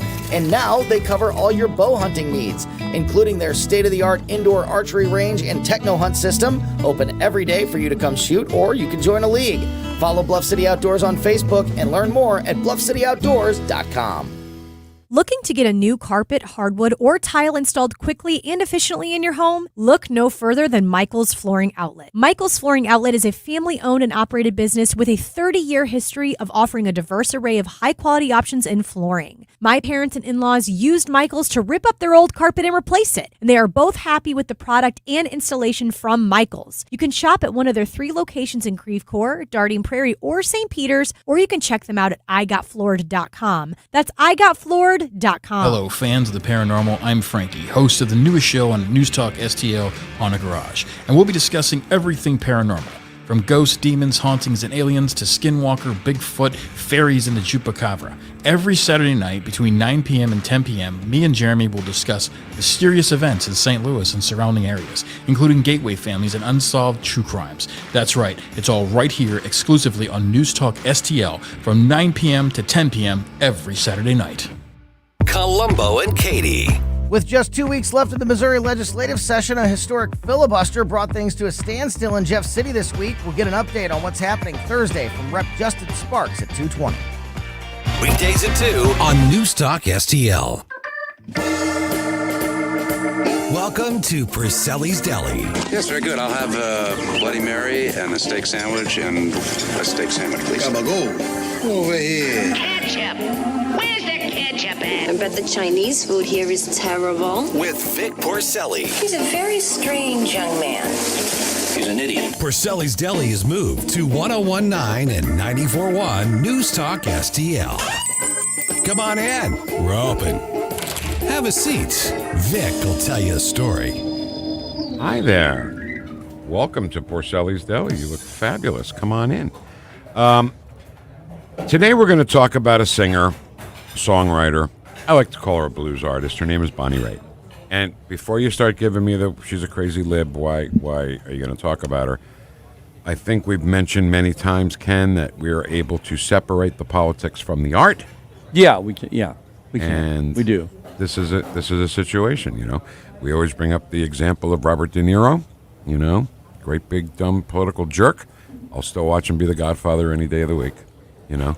Yeah, I had to get my wife's tickets to Pink in August. Okay. You are going above the call of duty. With Sheryl Crow. Oh, my God. Yeah. One of my least favorite people on the planet, Sheryl Crow. Okay, anyway, so Bonnie Raitt, yeah, she's a crazy lib, okay? But I didn't know that, or I didn't think about that back when I was starting to get into her, you know? Right. So I saw Bonnie Raitt at a place called the Garden State Art Center in New Jersey. It's kind of like Riverport, except in reverse. Like, and it's so stupid. At Riverport, you have the seats first, and then the lawn. Yeah. The Garden State Art Center was opposite. The lawn was first, and then the seats. Well, I like that. Yeah. But the lawn would be more expensive at that point. Oh, yeah. But it was kind of cool, kind of a cool vision. Anyway, so I saw her, I think it was 1976, 77, somewhere around there, and I was like, wow, this lady can play the blues, you know? So I started buying her records, and I went back and bought her debut album, first one I bought, just called Bonnie Raitt. And so I've always been into the blues, Ken, you know that, right? Oh, yeah. I've always tried to research old blues artists. I kind of made a promise to myself, which I kept in some situations and not in others, to see these great old blues singers before they died. You actually did have a verbal commitment on that. I've heard you say that before, and then I actually ran your show on Sunday nights called Vic's Variety Show and Blues Review on 101 The River. Yeah. And so I did see Muddy Waters live. You know, how many people can say that they've seen Muddy Waters? Yeah. I saw John Lee Hooker live. I didn't get to see Howlin' Wolf because he died before I really started to get into this promise to myself. And Sippy Wallace is a name that I found through in 1980. Okay, I will admit to you, I didn't know who Sippy Wallace was before 1980. But John Mayall's Blues Breakers played at the Capitol Theater in Passaic, New Jersey. None of us knew that he was going to bring out all these blues people to do songs, and he brought out Buddy Guy and Junior Wells and Albert King. Yeah. And Sippy Wallace was one of the people that he brought out, and she did Suitcase Blues. And then I was like, Sippy Wallace, who the hell is this? And then I was later than that listening to the Bonnie Raitt album that I bought, and I'm noticing 2 Sippy Wallace songs on the same album, right? One's called Women Be Wise, and the chorus in that is, women be wise, keep your mouth shut, don't advertise your man. Great lyrics. Yeah. Right? And so I was like, wow, this is really, really cool. So Bonnie Raitt, as far as commercial success, kind of waned, and then she released the album that had the cover of the John Hyatt song, Thing Called Love. Remember the song? Oh, yeah. John Hyatt wrote that song, by the way. Oh, okay. And she had she won a Grammy for that album. Yeah. Right? And then I'm like, all right, Bonnie Raitt getting some attention. So that was in 1989. So I have 2 instances of interaction that I had with Bonnie Raitt. And I'm going to go in reverse chronological order, if that's okay with you, Yeah. Williams. One of them was here in St. Louis, 1994, 5, somewhere around there. And Bonnie Raitt was going to play the Fox Theater. And I got a chance to interview her about a week before the show. And we're talking, congratulations on the success, on, Nick of Time was the album in 1989. Luck of the Draw came out in 1991, and we were talking about that. And then I said, well, Bonnie, I want to talk to you about the blues. Is that okay? She said, absolutely. So I said, I want to talk specifically about a woman that you admired so much that not only did you cover her songs, but on an album later on, she actually did a duet with Sippy Wallace on those 2 songs that Bonnie Raitt put on her debut album that were written by Sippy Wallace. Oh, wow, okay.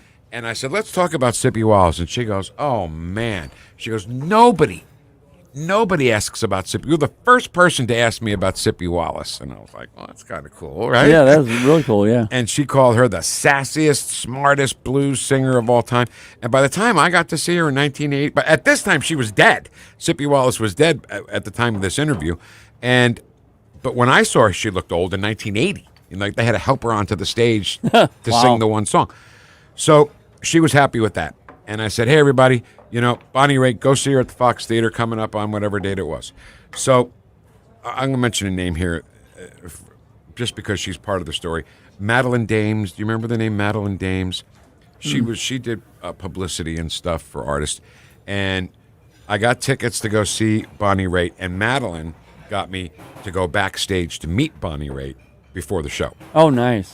So Madeline and I walk up to, Bonnie Raitt's talking to people. When every ass kisser in town comes out, right, to talk to these people. Oh, yeah. So she's surrounded by all them. And Madeline and I walk up, and we waited very, very patiently. And then Bonnie Raitt turned around and saw Madeline, and Madeline said, hey, this is Vic. You did the interview with him on the river last week. She turns to me and she goes, you sold the show out, because the show wasn't sold out. And then after we did the interview, all of a sudden it sold out, according to Bonnie Raitt. That's awesome, man. Yeah. Whether it's true or not, I'll definitely take the credit for it. You know what I'm saying? Right. All right. So that was a story here in St. Louis. Now we have to go back in time to, I'm going to say it was 1989, I guess, when Nick of Time was out. There's a blues artist named Charles Brown. Charlie Brown, huh? Yeah, but we didn't call him that. His name was Charles Brown. And he wrote and originally did, help me, Ken, the Eagles, bells will be ringing. What's the name of that song? I don't know. Sad, sad tune. Christmas to have the blues. Anyway, Ken will find it. But he originally did that. Charles Brown also, just about that time, was included on, Donald Fagen put together a band called Donald Fagen's New York Rock and Soul Review. And the band for that, ladies and gentlemen, was Donald Fagen, Michael McDonald, Boz Scaggs, and Charles Brown. Now, are you looking for the album or the song? The song. Bells will be ringing. Come Home for Christmas. Please, Come Home for Christmas. Please come home for Christmas. Please come home for Christmas. Charles Brown wrote that. Yeah. And did it first. Okay. Yeah. So I'm just trying to give you some reference on who he was and what he did. So he was part of this New York Rock and Soul Review. Charles Brown's a legend, okay?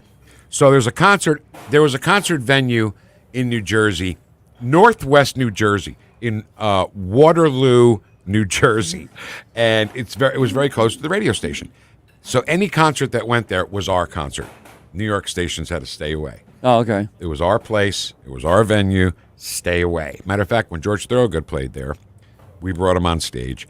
And when George Thorogood does a concert and you're the presenting radio station, as we call it in the biz, when he does nighttime, he says the name of your station. He goes, "Oh, baby, come on, you got your WDHA radio turned down too low." But he'll do that for whoever the presenting station is. Oh, that's great. So we're at Waterloo Village. And the bill is Charles Brown and Bonnie Raitt, right? Charles Brown warming up for Bonnie Raitt.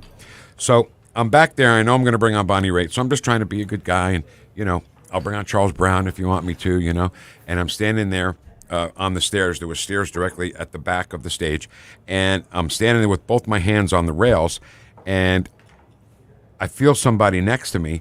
And I turn, and it's Bonnie Raitt standing right next to me. She goes, "What are you doing?" I said, I was going to bring on Charles Brown.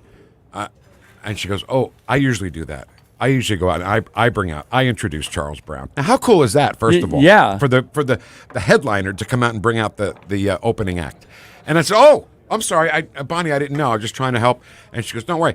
Grabs me by the hand. Oh, wow. Bonnie Raitt grabs me by the hand, and we both go on stage, holding hands the whole way. That's awesome. Up to the front of the stage. And now I have Bonnie Raitt on one side of me, Charles Brown on the other side of me. I'm ready to pee my pants. And she says, she asked me my name, I guess, and all that. And she introduced me to the crowd and then introduces Charles Brown. Never let go of each other, by the way, of each other's hands. How sweet. That's very sweet. And we held hands all the way off the stage. And then, of course, I brought her out for her thing. So I don't know. She was just good to me. What can I say? Yeah. I know she's a lib, And I don't think that's important. I really don't. I don't either. Music is music. I mean, I dealt with these bands for years, and they were all on the left, and we never talked about it. Well, there was no technology back then. Right. There was no internet to find out immediately who she voted for. Nah, she was just Bonnie Raitt. Right. You know what I mean? So anyway, a couple of cool stories about Bonnie Raitt. And Ken, that's all the time we have for Porcelli's Deli. Now, Del Shannon had a song back in the 60s called Runaway. Yeah. My little runaway. Runaway. So Bonnie Raitt did a cover of that, and she did it in a slow, bluesy fashion. I'm getting all hot and bothered here. It's Bonnie Raitt in the Deli on News Talk STL.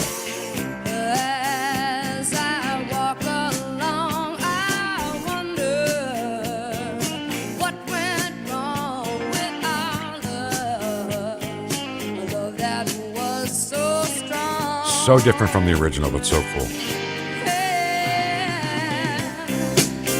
As I still walk on, I think of the things we've done together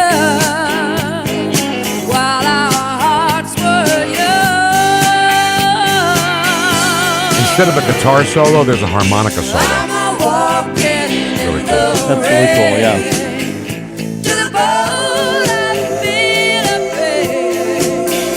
Wishing you were here by me to end this misery. And I It's coming up. I'm sorry. It's coming up in a second.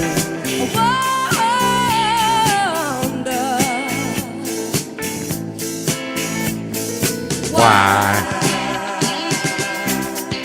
You ran away,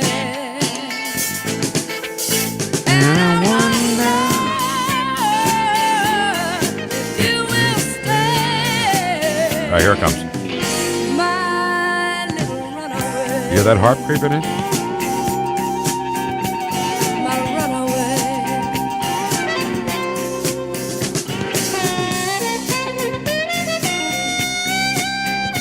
You start out with a little bit of oil, then you fry some garlic, then you throw in some tomatoes, tomato paste, you fry it, you make sure it doesn't stick. You You got it to a boil, you shove in all your sausage and your meatballs, and a little bit of wine, and a little bit of sugar, and that's my trick. You're listening to the Vic Porcelli Show.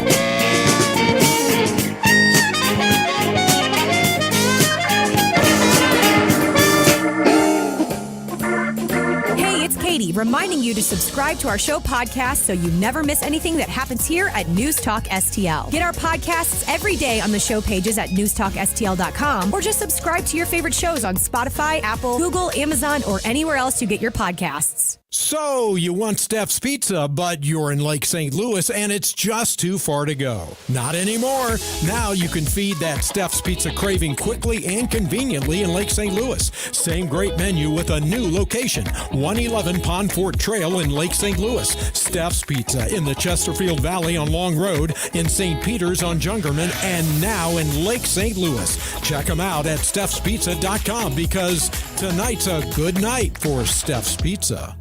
Are you fed up with paying too much for lightning-fast doctor visits with too little information? Well, I was too, and decided to create an alternative. Hi, it's Dr. Randy Tobler here, asking you to take a look at no copay, no deductible visits with me and my team. That's Body of Health Direct Primary Care. Let's face it, the system's broken. No respect for your money or your time. So learn about a better way for your primary care. Schedule your discovery call today at bodyofhealth.com. That's bodyofhealth.com, shepherding you to medical freedom. Larry Connors, USA. Hunter Biden and his artwork. Excuse me, Hunter. Apparently you're afraid of my words. What a coward. The art gallerist apparently claimed that one of Hunter's financial backers purchased most of his paintings for $875,000. What's this? Oh, it's a scribble, but really it's a man walking into his future and seeing his past at the same time. You're the epitome of white privilege. They were laundering money, and he had all of his friends coming forward to help him out. Larry Connors, weeknights at 6 on News Talk STL. Hey, Tony Colombo here for Gutter Pros. When Christine and I bought our new house, we knew the gutters were an issue, and after meeting the Gutter Pros team, we knew that they were right for us.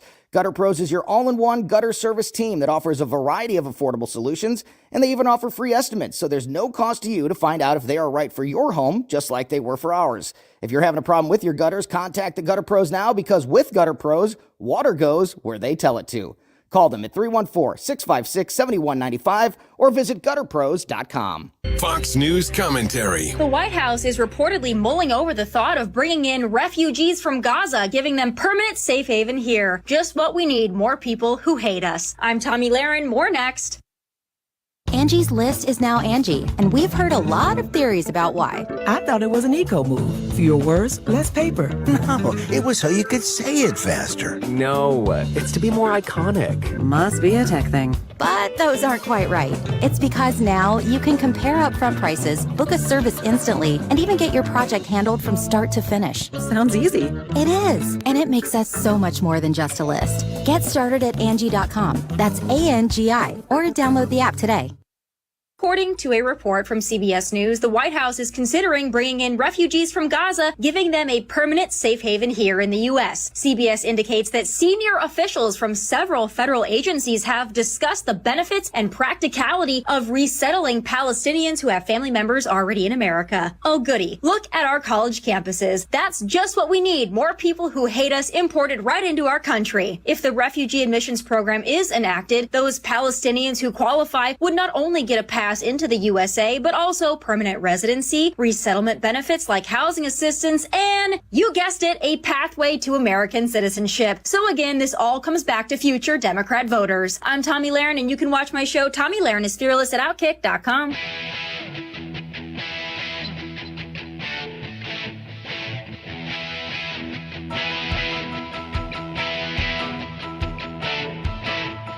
Talk lines are open now at 314-912-1019. It's Secretary of State Jay Ashcroft. You're listening to the Vic Porcelli Show on News Talk STL.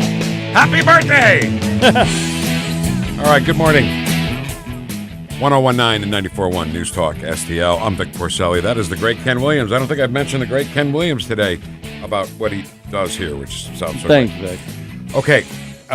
You know our next guest. She's a good friend of this radio station, Julia Gordon-Bramer, who I learned about through Tony Colombo. Great friend of yours. Yeah. I don't know why you hang out with riffraff like that, but if you want to do that, that's fine. So, and you came in when Tony and I used to do this, a thing that we stopped doing for some reason. Tuesdays, we used to do this funny little video every day on Facebook. And you came in and read cards for us. I was the first guest that you did that with. Yes. Yeah. And it was really, you know how I feel, I guess, about all that. I believe in all of that. You name it, I believe in it, you know. I guess I'm not a very good Christian. Well, I don't think that has anything to do with it. Okay, I'll be honest with you. Psychics, tarot cards, reincarnation. Can I tell you very quickly? Yeah. I watched a 10-minute documentary about this kid that at 5 years old, he saw the ending of the Titanic movie with a babysitter that he wasn't supposed to watch. And he started to get crazy dreams, and he would draw pictures of the Titanic, like exactly how it broke and everything. So the bottom line to the thing is, this whole group thinks that he not only was on the Titanic in another life, but was Thomas Andrews, who built the Titanic. Oh, wow. Yeah. Wow. Yeah. And I watched it. I mean, my wife watched it. I said, you believe in that, right? She goes, absolutely believe in reincarnation. There's a lot of amazing stuff out there. Yeah. Which, of course, leads to the reason I'm here. Exactly right. Which is your new book. Yes. Which is called The Side of Sylvia Plath. No. The Occult Sylvia Plath. Yeah. It is The Hidden Spiritual Life of the Visionary Poet is the subtitle of it. Right. The Occult. Yeah. Of Sylvia Plath. And so I said, this is what an idiot I am. I said, is this a Sylvia Plath book or is this a Julia book? Yeah, Sylvia Plath died in 1963. So, right. yeah. The year I was born. I was born 9 months after she died. Yeah, isn't that interesting? Wait a minute. It's more than interesting. Yeah. Oh, I have a lot of strange correlations with Plath. My grandmother's name was Sylvia. My mother was British and married an American, lived in America. She was American, married a Brit and lived in Britain. Her father lost his left leg. My grandfather lost his left leg. There's some really, really interesting things. Yeah. Maybe you are. I don't think so. And I really wouldn't want to be, because she had a very tormented life. She was the author of The Bell Jar, which is it's a very famous novel, still in best-selling. You know, it came out in 1963, and or maybe the end of 62. I'm pretty sure 63, like January, and it continues to sell. But it's very autobiographical, and it is the story of. She had a breakdown. She had electric shock therapy. She had a suicide attempt when she was 20, and then she had her successful suicide attempt when she was 30 on February 11th, 1963. And most people know Plath for her drama, for all of that. There was a movie called Sylvia in the early 2000s that Gwyneth Paltrow starred as her, and Daniel Craig starred as her gorgeous husband, Ted Hughes. And it's all about the drama, because they were very beautiful people, as Gwyneth and Daniel are, and you know, this sort of poetic rock star couple, and very successful, except tormented. So, before we dig to first of all, can I say something else? But yeah, you were born months after she died. Mel Blanc, the famous voice guy, Bugs Bunny and Daffy Duck, all the Warner Brothers voices, died a few months before my son was born. Oh, so I'm just saying. I'm just saying.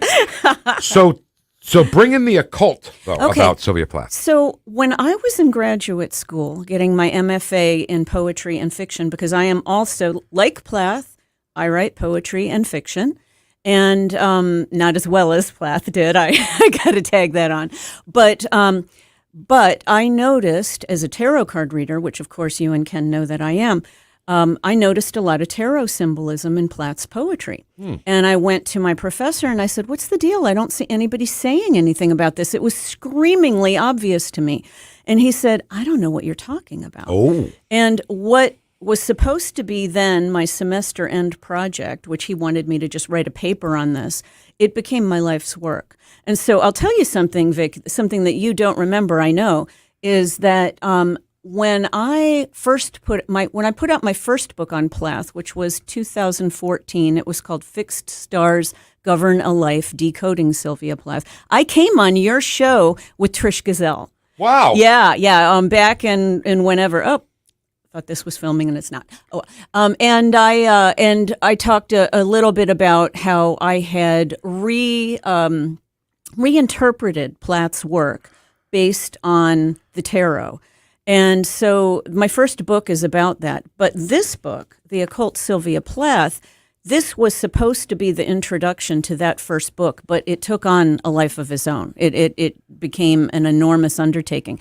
It's 15 years of scholarship. I've been in the Plath archives. I have dug into her papers and her calendars and the stuff that's not published to show a lot of the, just backup evidence of her active practitioner in the occult. Yeah. She and Ted Hughes, they had Ouija boards, they were astrologers, they did automatic writing, they did meditation, they even talked about levitation. It goes Ouija on boards, and on. I'm sorry, Ouija boards bother me. It's a little creepy. Yeah, that's kind of creepy to me. sure. Did we know this about Sylvia Plath? With Plath the automatic writing? scholars- Because I want to expand on that in a second, but go ahead. Plath scholars know of it, and they sort of poo-poo it. And I think that's because academia is largely very atheist, and the academics are really not interested in being proponents of any sort of faith. Right. And Plath herself, she called herself an atheist, but everybody who studies her knows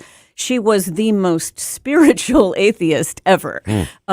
She didn't believe in a God and a throne in heaven. That's clear. But she had a very active spiritual life and many practices and ceremonies, and she had her own tarot cards, and she's even mentioned, her poems she has poems called Ouija and Mystic and, and many, many other names. And it's really odd that nobody's thought to look at her work through this lens. Ken, you brought up Ouija boards, and they are so scary to me. I will not even sit down at one. Yeah. Because of some of the crazy stories I heard. But I want to talk about automatic writing for just a second. Because my wife's got a little bit of this sensory stuff going on. Sure. And we had friends, this back in New Jersey, we had friends over and we were drinking like crazy, man. We were all just plowed. And the couple that we were with were going to leave. And I don't think it was because of that, but I said, hey, just try. Because we were reading a book by Elizabeth somebody. It was about psychic and everything. And automatic writing was in there. So we put Jessica in a dark room, put her at a computer, made sure her fingers weren't touching, because if you touch the keyboard, you know where A, S, D, F, J, K, L, sure. But we didn't let her do that. We let her hands up. And she was in there for a while, and then she stops, turns the lights on, and she wrote DWI number 2 letter U. So we didn't let the couple leave because we thought that meant they were going to get pulled over and get a DW. Oh, isn't that funny? Interesting. But automatic writing is really a thing. Oh, it is. And in fact, Ken was just asking me before we started here about my background. And I said I grew up in the Christian church or in the Episcopal church. I was raised as a Christian, but maybe an unusual Christian, because in my church, they taught us on a church retreat how to do automatic writing, and we were just taught it was communion with the Holy Spirit. Yeah. There's the tongues. Speaking in tongues, they did that in my church as well. Right. And I've been in a church where they've done that as well, and it's really interesting. Yeah. So is this book available now? This book is available May 7th. I have the big book release party at Left Bank Books at 6 p.m. on Tuesday, May 7th. On Thursday, May 9th, I'll be at the Kranzberg Arts Foundation at the High-Low building for their noon series. So both occasions I'll be reading from it. I'll be doing book signings and answering questions about Plath. Boy, that's great. And the book, how long did it take you to write this book, I guess? Well, as I said, this is 15 years of research. It's thick, too. And it is thick. It's over 400 pages. And it was painstaking. I kept finding things, and I just couldn't let it go. It was building and building and building, and so exciting. So this is a biography. It's not the interpretation of her work like my earlier books have been. It is more readable. It's more the story of her and her husband Ted Hughes, and he was very into mysticism and the occult. Also, he's been widely studied over it, but no one's thought to look at Plath and that in her work. I got to watch this movie now. Yeah. The movie's interesting just for the drama. Yeah. Yeah. And like I said, I believe in all this stuff. If that makes me a terrible Christian or a terrible Catholic, Well, then so be it. Yeah, I don't think that has anything to do with it. To be honest with you, the people who told me that, I would dismiss anyway. But I wanted to say something about the tarot card thing. Yeah. You did a reading for me on one of your shows one time. Uh-huh. And when you started putting out the cards, I noticed there were a lot of knives. Yeah, swords. Or swords. Yeah. And I was kind of freaking out. I said, hey, wait a minute, hold on. Hey, what's going on here? And she said, no, they're upside down. And you had a point about that, about my career. Later on, it was actually a good thing. And then later on, I would experience more rewarding freedom. To you do think things of in my career, swords. and I am right now. So. Yeah, think of swords. Swords hurt, right? So when they're in reverse, it's sort of a loosening or a lessening. Yeah, there you go. Yeah. So how do people get in touch with you beyond the book if Yes. they want to meet you, maybe have a reading or something? How do people find awesome. you? They can find me and they can learn about all my events at JuliaGordonBramer.com. And that's JuliaGordonBramer.com. Or they can just call me at 314-517-0158 or Do it again. text. Same. 314-517-0158. All right. So I don't know if this is an insult to you or not, but my son and I are into games. We love games, and he got me this game. It's called Balatro. Uh-huh. And it's kind of like it mixes video poker, but you have to get jokers that help you and all this stuff. But there's a tarot card portion of this game. Oh. And I think of you when I play it because I know you're the tarot card queen in my life. What does this say? Stringer? Is there a card called Stringer or Force? Or name some of the cards. I mean, there's many. There's 78 cards total. Oh, so, okay. It kind of goes in line with the standard. You have your suits and your ranks, your Right. 1 through 10, and your court cards. But then there are 22 what they call major arcana cards, which are those ones you see in Hollywood. The death card, the lover's card, things like that. I think these are just kind of made up for the game. Okay. There is Fool. There's a Fool. Justice. There's Justice. Hermit. Uh-huh. Empress, Emperor. Uh-huh. Okay, uh-huh. so they're real tarot cards. Okay, in they're this real game. cards. Yeah. Think about you when I play it. All right, so one more time very quickly before we got to go, which is the Occult Sylvia Plath. Is that Yes, the name? Okay. the Occult Sylvia Plath. And it's going to be a big party at Left Bank Books, book release on Tuesday night, 6 to 8 p.m. It's in the Central West End, right? In the Central West End. And then on Thursday at the High-Low Building at noon for the Noon series at the Kranzberg Arts Foundation. All right, well, good luck with the book. We just love you. And Thank you. Thanks for doing the party on my anniversary. That was my anniversary. I just had an anniversary, 25 years. Oh. Congratulations. Yeah. Thank you. That was yesterday. Ours will be 36 years. I will be 27 and she in a hasn't couple days. Killed me yet.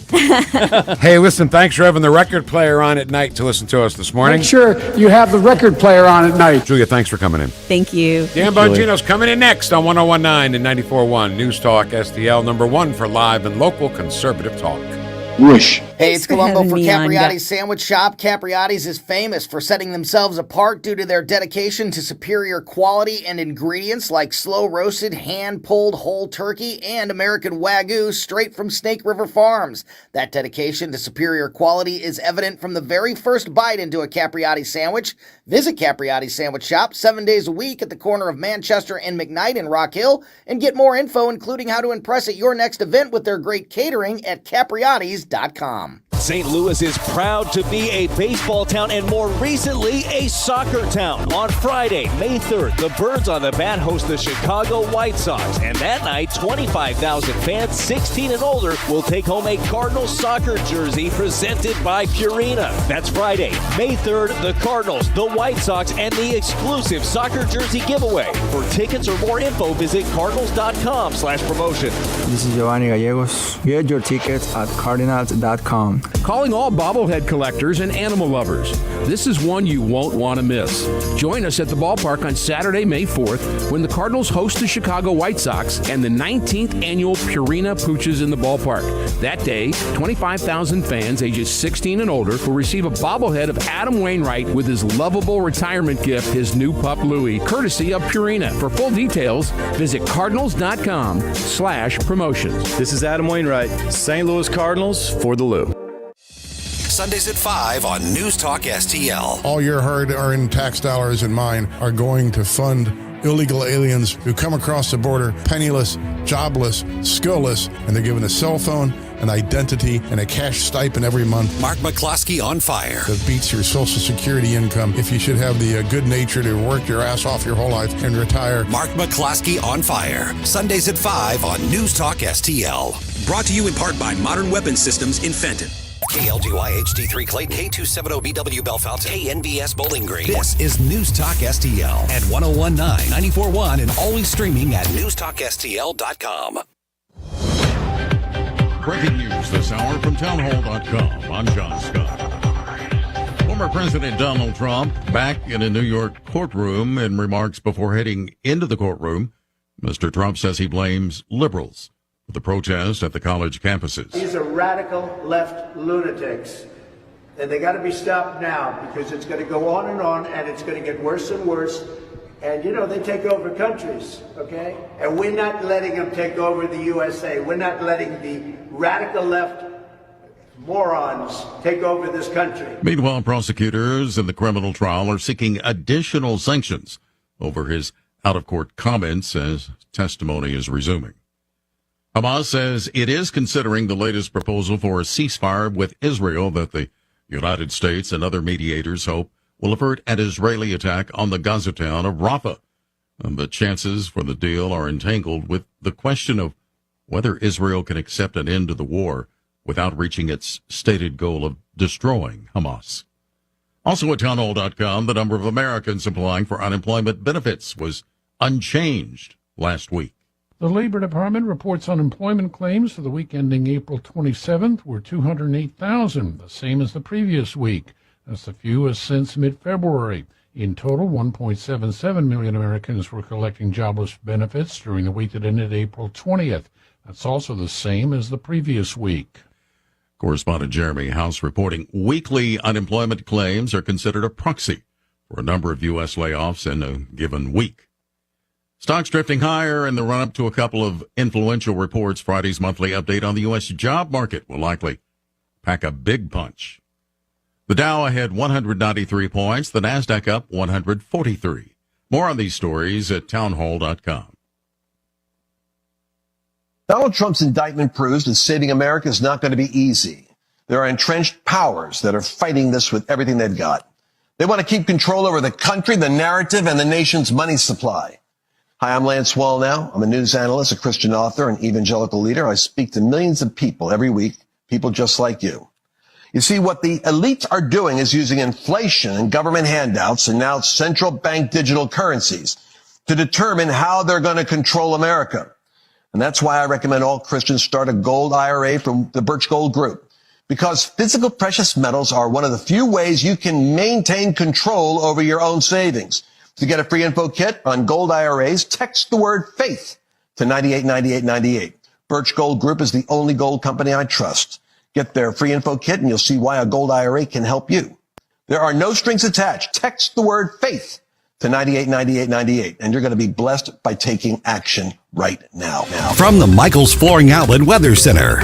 Warm weather on tap today, highs in the middle 80s. I'm going 87 in St. Louis this afternoon. Now, we'll be dry this morning, but once again on the lookout for thunderstorms from late this afternoon into the evening. As of now, looks like those storms could be strong to severe west of St. Louis, but losing steam as they roll into the metro. So just spotty showers and then a few rumbles of thunder overnight, a low of 64. A couple of showers could linger into Friday morning, but we're looking at a lot of dry time tomorrow, a little cooler at 77. That's your first alert forecast. I'm meteorologist Matt Chambers. This hour of News Talk STL is brought to you by Stifel, serving investors for over 130 years. Contact your Stifel financial advisor at stifel.com. That's STIFEL.com. From home improvement to replacement, Do-it-yourself electrical projects can be shocking. That's where Grasser Electric can help. They've been lighting up St. Louis for years. From ceiling fans and dimmer switches to repair or replacing your electric. No job is too big or too small for your home or business. Grasser Electric will even install emergency backup generators. So call Grasser Electric today before the sparks start to fly. 636-441-5200 or go to grasserelectric.com. Jewels on Hampton and St. Louis Hills is paying some of the highest prices on gold, silver, diamonds, semi-precious colored stones, coins, flatware, and fine watches on site. Jewels on Hampton is a premier jeweler featuring Alvanza's jewel art designs with an exquisite selection of diamonds, semi-precious stone jewelry, and vintage watches. Their expert design team can restyle your jewelry to today's contemporary style. They also do jewelry and watch repair. Need extra cash? Jewels on Hampton is paying some of the highest prices on gold, silver, diamonds, semi-precious colored stones, coins, flatware, and fine watches. Bring in your collectibles and clocks and sports memorabilia and figurines too. Jewels on Hampton, 4506 Hampton, just 3 blocks south of Chippewa, and jewelsonhampton.com. Call them at 314-752-5000, 314-752-5000, and jewelsonhampton.com. Jewels on Hampton. Attention, City of St. Louis. Ready to reclaim your greatness? Join us for an evening with a champion of law and order, Attorney General Andrew Bailey. Awarded 2 Bronze Stars and having commanded over 300 troops on the front lines of Iraq, A.G. Bailey is the leader now fighting for our city. Have a question for A.G. Bailey? Get it answered straight from him this Thursday, May 2nd at 7 p.m. Visit stlouisrepublicans.com for more details. Paid for by St. Louis City Republican PAC, Curtis Farber, Treasurer.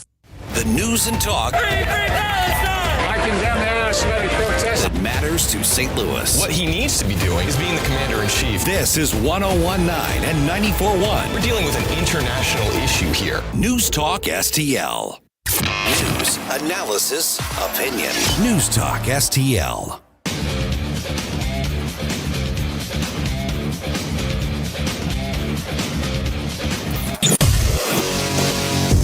From the NYPD to the Secret Service to behind the microphone, taking the fight to the radical left and the putrid swamp. You're listening to the Dan Bongino Show. Here he is, Dan Bongino. So the kid sniffer, after his morning sniffing routine, was walking around sniffing. He's like a dog. He walks. You know, a dog walks around in a yard sniffing first, but he walks around sniffing for remnants of kids. He's got that guy follows him. That New York City guy. It's the white. He's like the Wrangler. He's the sniffing. Right? Did you know that? Jim, play him again. Do you remember this guy? He's there all the time. That's actual footage today. He follows Biden around, and because they know it makes for really ridiculous, disgusting, gross snapshots and sound bites, the guy has to follow him around to be sure he doesn't sniff kids. Don't sniff him. So, you know, after his morning sniffing routine where he was exercising his ethnoturbonates, is that what those are called? That tissue that I saw that. I remember in Secret Service school they were explaining to us why dogs can sniff better than humans. For all you dog lovers out there, let me go to the Rumble. Anyone know? Is that the ethnoturbonates? Does Biden have like extra special ones? Does he have like is that why he's like a special sniff for kids? So he started. Is that Lucy? Is she up here? Lucy. Lucy. She just like finagles her way into the studio every day now. All I hear is that thing, that collar. So he gave a speech. Finally, it's only been almost 2 weeks of a bunch of Nazis and kill the Jews people taking over college campuses, and Biden finally decided, you know what? Maybe I should talk about this. Like, wow, look at leadership. Man, this guy's like Patton. He's so good at this. He's so great. The kid sniffer finally decided to say something. And it's incredible because he's still, Jim, I'm going to go a little bit out of order, but can you play Karine Jean-Pierre, cut 4? Here's Karine Jean-Pierre just yesterday. So just to be clear, to set the table for the show right now, the kid sniffing Reverend Kane, right, in the White House right now, right? He has spoken to everyone. He's spoken to everyone. The National Archivist about prosecuting Donald Trump. He's spoken to Fonnie Willis and her little crew, if you know what I mean. He's spoken to Twinkie's team. Matter of fact, he's so coordinated with Twinkie's New York prosecution team in New York that the number 3 official in DOJ actually gave the opening statement at the trial. Anyone who hates Donald Trump, the kid-sniffing Reverend Kane, he has spoken to that person. There is a terrorist Kill the Jews rally on Columbia that erupted into a riot where they took over a building in our most important city, New York City. And here's Karine Jean-Pierre when asked, hey, have you guys spoken to Columbia? Or are you too busy talking to Twinkies or sniffing kids? Here's her answer. Check this out. Has anyone from the administration been in touch with administrators, leaders at Columbia or any of these universities that are seeing these protests? I don't have any calls to read out at this time. Obviously, we're closely monitoring the situation. We're getting regular updates, and I'm just gonna keep it there. I just don't have anything to share as far as calls or readouts. No, I wasn't sniffing kids. I was actually sniffing. I was washing my face. I got a little water in my nose. That's an actual sniff. I promise. No kids involved. Not Biden. That's gross. So they've spoken to everyone. The National Archivist has met with the White House counsel. The National Archivist. Why the hell would the National Archivist be meeting with the White House counsel? Oh, because he's involved in the prosecution of Donald Trump with the Mar-a-Lago search. Oh, okay. You got officials leaving high-ranking positions in the Department of Justice to go work another hoax trial in a dingy courtroom in New York City. You got the Joe Biden DOJ prosecuting Donald Trump left and right because they can't beat him in the polls, which have turned just apocalyptic at this point for Joe Biden. Apocalyptic. And yet, Biden's spoken to nobody from Columbia. Guy's a bum. Guy's useless. He's such a tool. He really is. This guy is a disgrace to humankind. And you know, this is the one show where we're going to call it like it is. The guy's a bum. He's a kid-sniffing, sociopathic lying, anti-American, weaponizing government, tyrant, loser, and the receipts are everywhere. You want to get into that debate? Bring it, jerkwads. I'll debate anytime. You've still yet to explain the thousands of dollars in checks we have. There's probably likely more. We know there's millions in transactions. In checks Biden's received from the Chinese Communist Party through family members. You still haven't explained what that was for. It was for services, if you know what I mean, Jim. Services. Really? Services. What kind of services? Gutter cleaning? What were you doing? What were you doing? Changing oil? Is this like a Jiffy Lube? Yeah, that's he's got Joe. They started. It was Leaf Guard or something. Biden Guard. No one's explained that. No one's yet to explain all the photos of him and his son with all these business partners. No one's yet to explain any of this. Why he's always sniffing kids. No one's yet to explain why he continues to lie about being some civil rights activist. Why he's written an entire autobiography that's just a biography, not an autobiography, because it's not him. It's just someone else. Who it is, I don't know, but it may be no one. No one's yet to explain any of this. But here he is just now before finally addressing the campus chaos he caused, because this is Joe Biden's America. He's a bum. That's why. This is what happens when you elect losers. Here he is suggesting a couple of things. He's got this under control, but this is not he respects free speech. Oh, Joe Biden respects free speech. Is he unaware there was a hearing yesterday on Capitol Hill with White House officials from his administration testifying how they hate free speech? Did he miss that? Here, check this out. There's the right to protest, but not the right to cause chaos. People have the right to get an education, the right to get a degree, the right to walk across the campus safely without fear of being attacked. But let's be clear about this as well. There should be no place on any campus, no place in America for anti-Semitism or threats of violence against Jewish students. There is no place for hate speech or violence of any kind, whether it's anti-Semitism, Islamophobia, or discrimination against Arab Americans or Palestinian Americans. It's simply wrong. There's no place for racism in America. It's all wrong. It's un-American.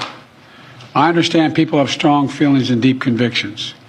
In America, we respect the right and protect the right for them to express that. but it doesn't mean anything goes. It needs to be done without violence, without destruction, without hate, and within the law. You know, make no mistake, as president, I will always defend free speech, and I will always be just as strong in standing up for the rule of law. That's my responsibility to you, the American people, my obligation to the Constitution. Thank you very much. Mr. President, have the protests forced you to reconsider any of the policies with regard to the region? No. Thank you. Mr. President, do you think the National Guard should intervene? No. So all of a sudden, Joe Biden, who is involved in an international influence peddling scheme, Joe Biden's the law and order guy. What, for the Chinese Communist Party? The same guy where crime rates have spiked in big cities that, by the way, don't report to the FBI. So if you're a liberal moron out there wetting your diaper right now, you can take that diaper and chew on it for all I care. You don't know that crime is down. Really, it is? Where? Big cities in America. You mean the ones that don't report crime to the FBI data statistics you're citing to me now? Yeah, that one. Do you guys ever know anything? Or are you stupid all the time on the left? Or is it just kind of a Wednesday, Thursday thing you're doing? Is that what that is? Midweek, you reserve special degrees of stupidity. Do you ever know what you're talking about? He's the free speech guy? Jim, I'm sorry. I'm going to go way out of it, but this is just really so important we do this to show you like the morons that fall for this stuff. If you would, cut 10. Here is Biden's top staffer, Rob Flaherty, up on the Hill yesterday. He just said, listen, I'm not basically doing anything about these protests because I believe in free speech. This is his White House, like, top guy on this stuff. His guy's name is Rob Flaherty. Under oath yesterday on Capitol Hill, admitting that they coordinated with social media companies to censor stuff. Just play the cut. I can't. Just play the cut. Social media companies make editorial decisions at the scale of hundreds of millions per second. They decide what content gets shown to whom and in what order. My office encouraged those companies to exercise that editorial discretion to avoid spreading inaccurate information, particularly related to the ongoing pandemic. So the White House encouraged, by the way, the government doesn't encourage stuff with the threat of the barrel of a gun in your face, okay? They encourage social media companies to censor. I love how they use the euphemisms. To use the editorial process. I thought they were platforms. I didn't think they were. They're Section 230. They're platforms, right? Not publishers. Now we're saying they're publishers. So 230 doesn't apply. Oh no! I had someone. I had to make. By the way, Todd, very funny. Todd says Joe Biden is providing services. Jim, Sniffy Lube, not Jiffy. Sniffy. Very good, Todd. That's very funny. That could mean a lot of things. Especially with this, we got to be careful. I mean, we did see the laptop, so. I'm hearing the rest of the family may have issues too, by the way. We'll get to that sometime too, if I'm still around. Folks, it's hard for me to take these people seriously. You know, it's interesting how Republicans, we have these intra-party fights a lot. We do about things we believe in. And I'm not telling you our party is, above reproach and we don't screw things up. We do. The Republicans up on Capitol Hill have gotten almost nothing right over the last couple of years. It's sad, but true. But suggesting to me with a straight face that the Democrats are not the primary driving force between the malignant cancers destroying America, I'm laughing in your face, and there's nothing you can do about it. How does that feel, liberals? Nothing. I'm laughing in your dopey faces. You've got a bunch of people on college campuses. I'm not, for the 10,000th time, I'm not talking about people who are exercising their First Amendment rights. You are protected by God-given rights, even from the term hate speech means nothing to me. Don't say it. It means nothing. It means whatever liberals or other political losers want it to mean. Speech is protected, but not all speech.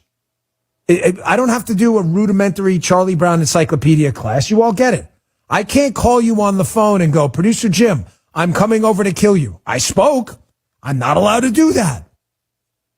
Nobody's arguing that. No one at least I support. Do we understand? Because do not respond back to me on Rumble or Facebook and waste my time. Well, you don't believe in free speech? I'm muting you instantly for just pure stupidity. My entire life's been dedicated to free speech. This is a canard. Jim is going to be filling in tomorrow on the radio. I will be in for the podcast, but Jim is going to be filling in on the radio. But we're going to be covering some of the stuff I do on the podcast. And it's taken me a little bit to put this together. It's the reason I'm not talking about it now. But if you're getting sucked into this free speech debate, which that's not what this is about. These people have had free speech on UCLA and Columbia for 10 days. The campus finally said it's a private, you gotta go. It's not yours. This isn't free speech. It's called criminal trespass. You're not allowed to be here. If you fell for this, you did it willingly. I'll make it here, quick tell. I'll make it even easier for you if you're incapable of understanding this. I don't care what your political persuasion is. I come knocking on your door and I just walk right into your house with a sign that says Free Palestine. Free Palestine's free speech. I can go out on the sidewalk and say that wherever I want. Can't be arrested for saying Free Palestine. There is no Palestine. Doesn't matter. You're allowed to say whatever you want, even if it doesn't exist. But I can't say it in your house if you ask me to leave. It's not what I said. It's where you are. Biden is making this a free speech thing to sucker in conservatives. It has nothing to do with free speech. Zero. They took over a building and were given the opportunity for 10 days to say your piece, but now you got to go. There's classes going on. They said no. They were not arrested for speech. They were arrested for being in an area they weren't authorized to be. I'm going to get this together for the podcast tomorrow. I've been working on it. The same people funding these Kill the Jews rallies on college campuses, the same people doing it. That's why I laugh when some people claim to be Republicans, like that goofball we called out yesterday. A total moron. Total moron. That Dan, whatever his name was. Do you not understand the people funding this? And we'll bring the receipts tomorrow. Funding these rallies are the exact same people funding international institutions, censoring libertarians and conservatives and Republicans? Wait, you mean the same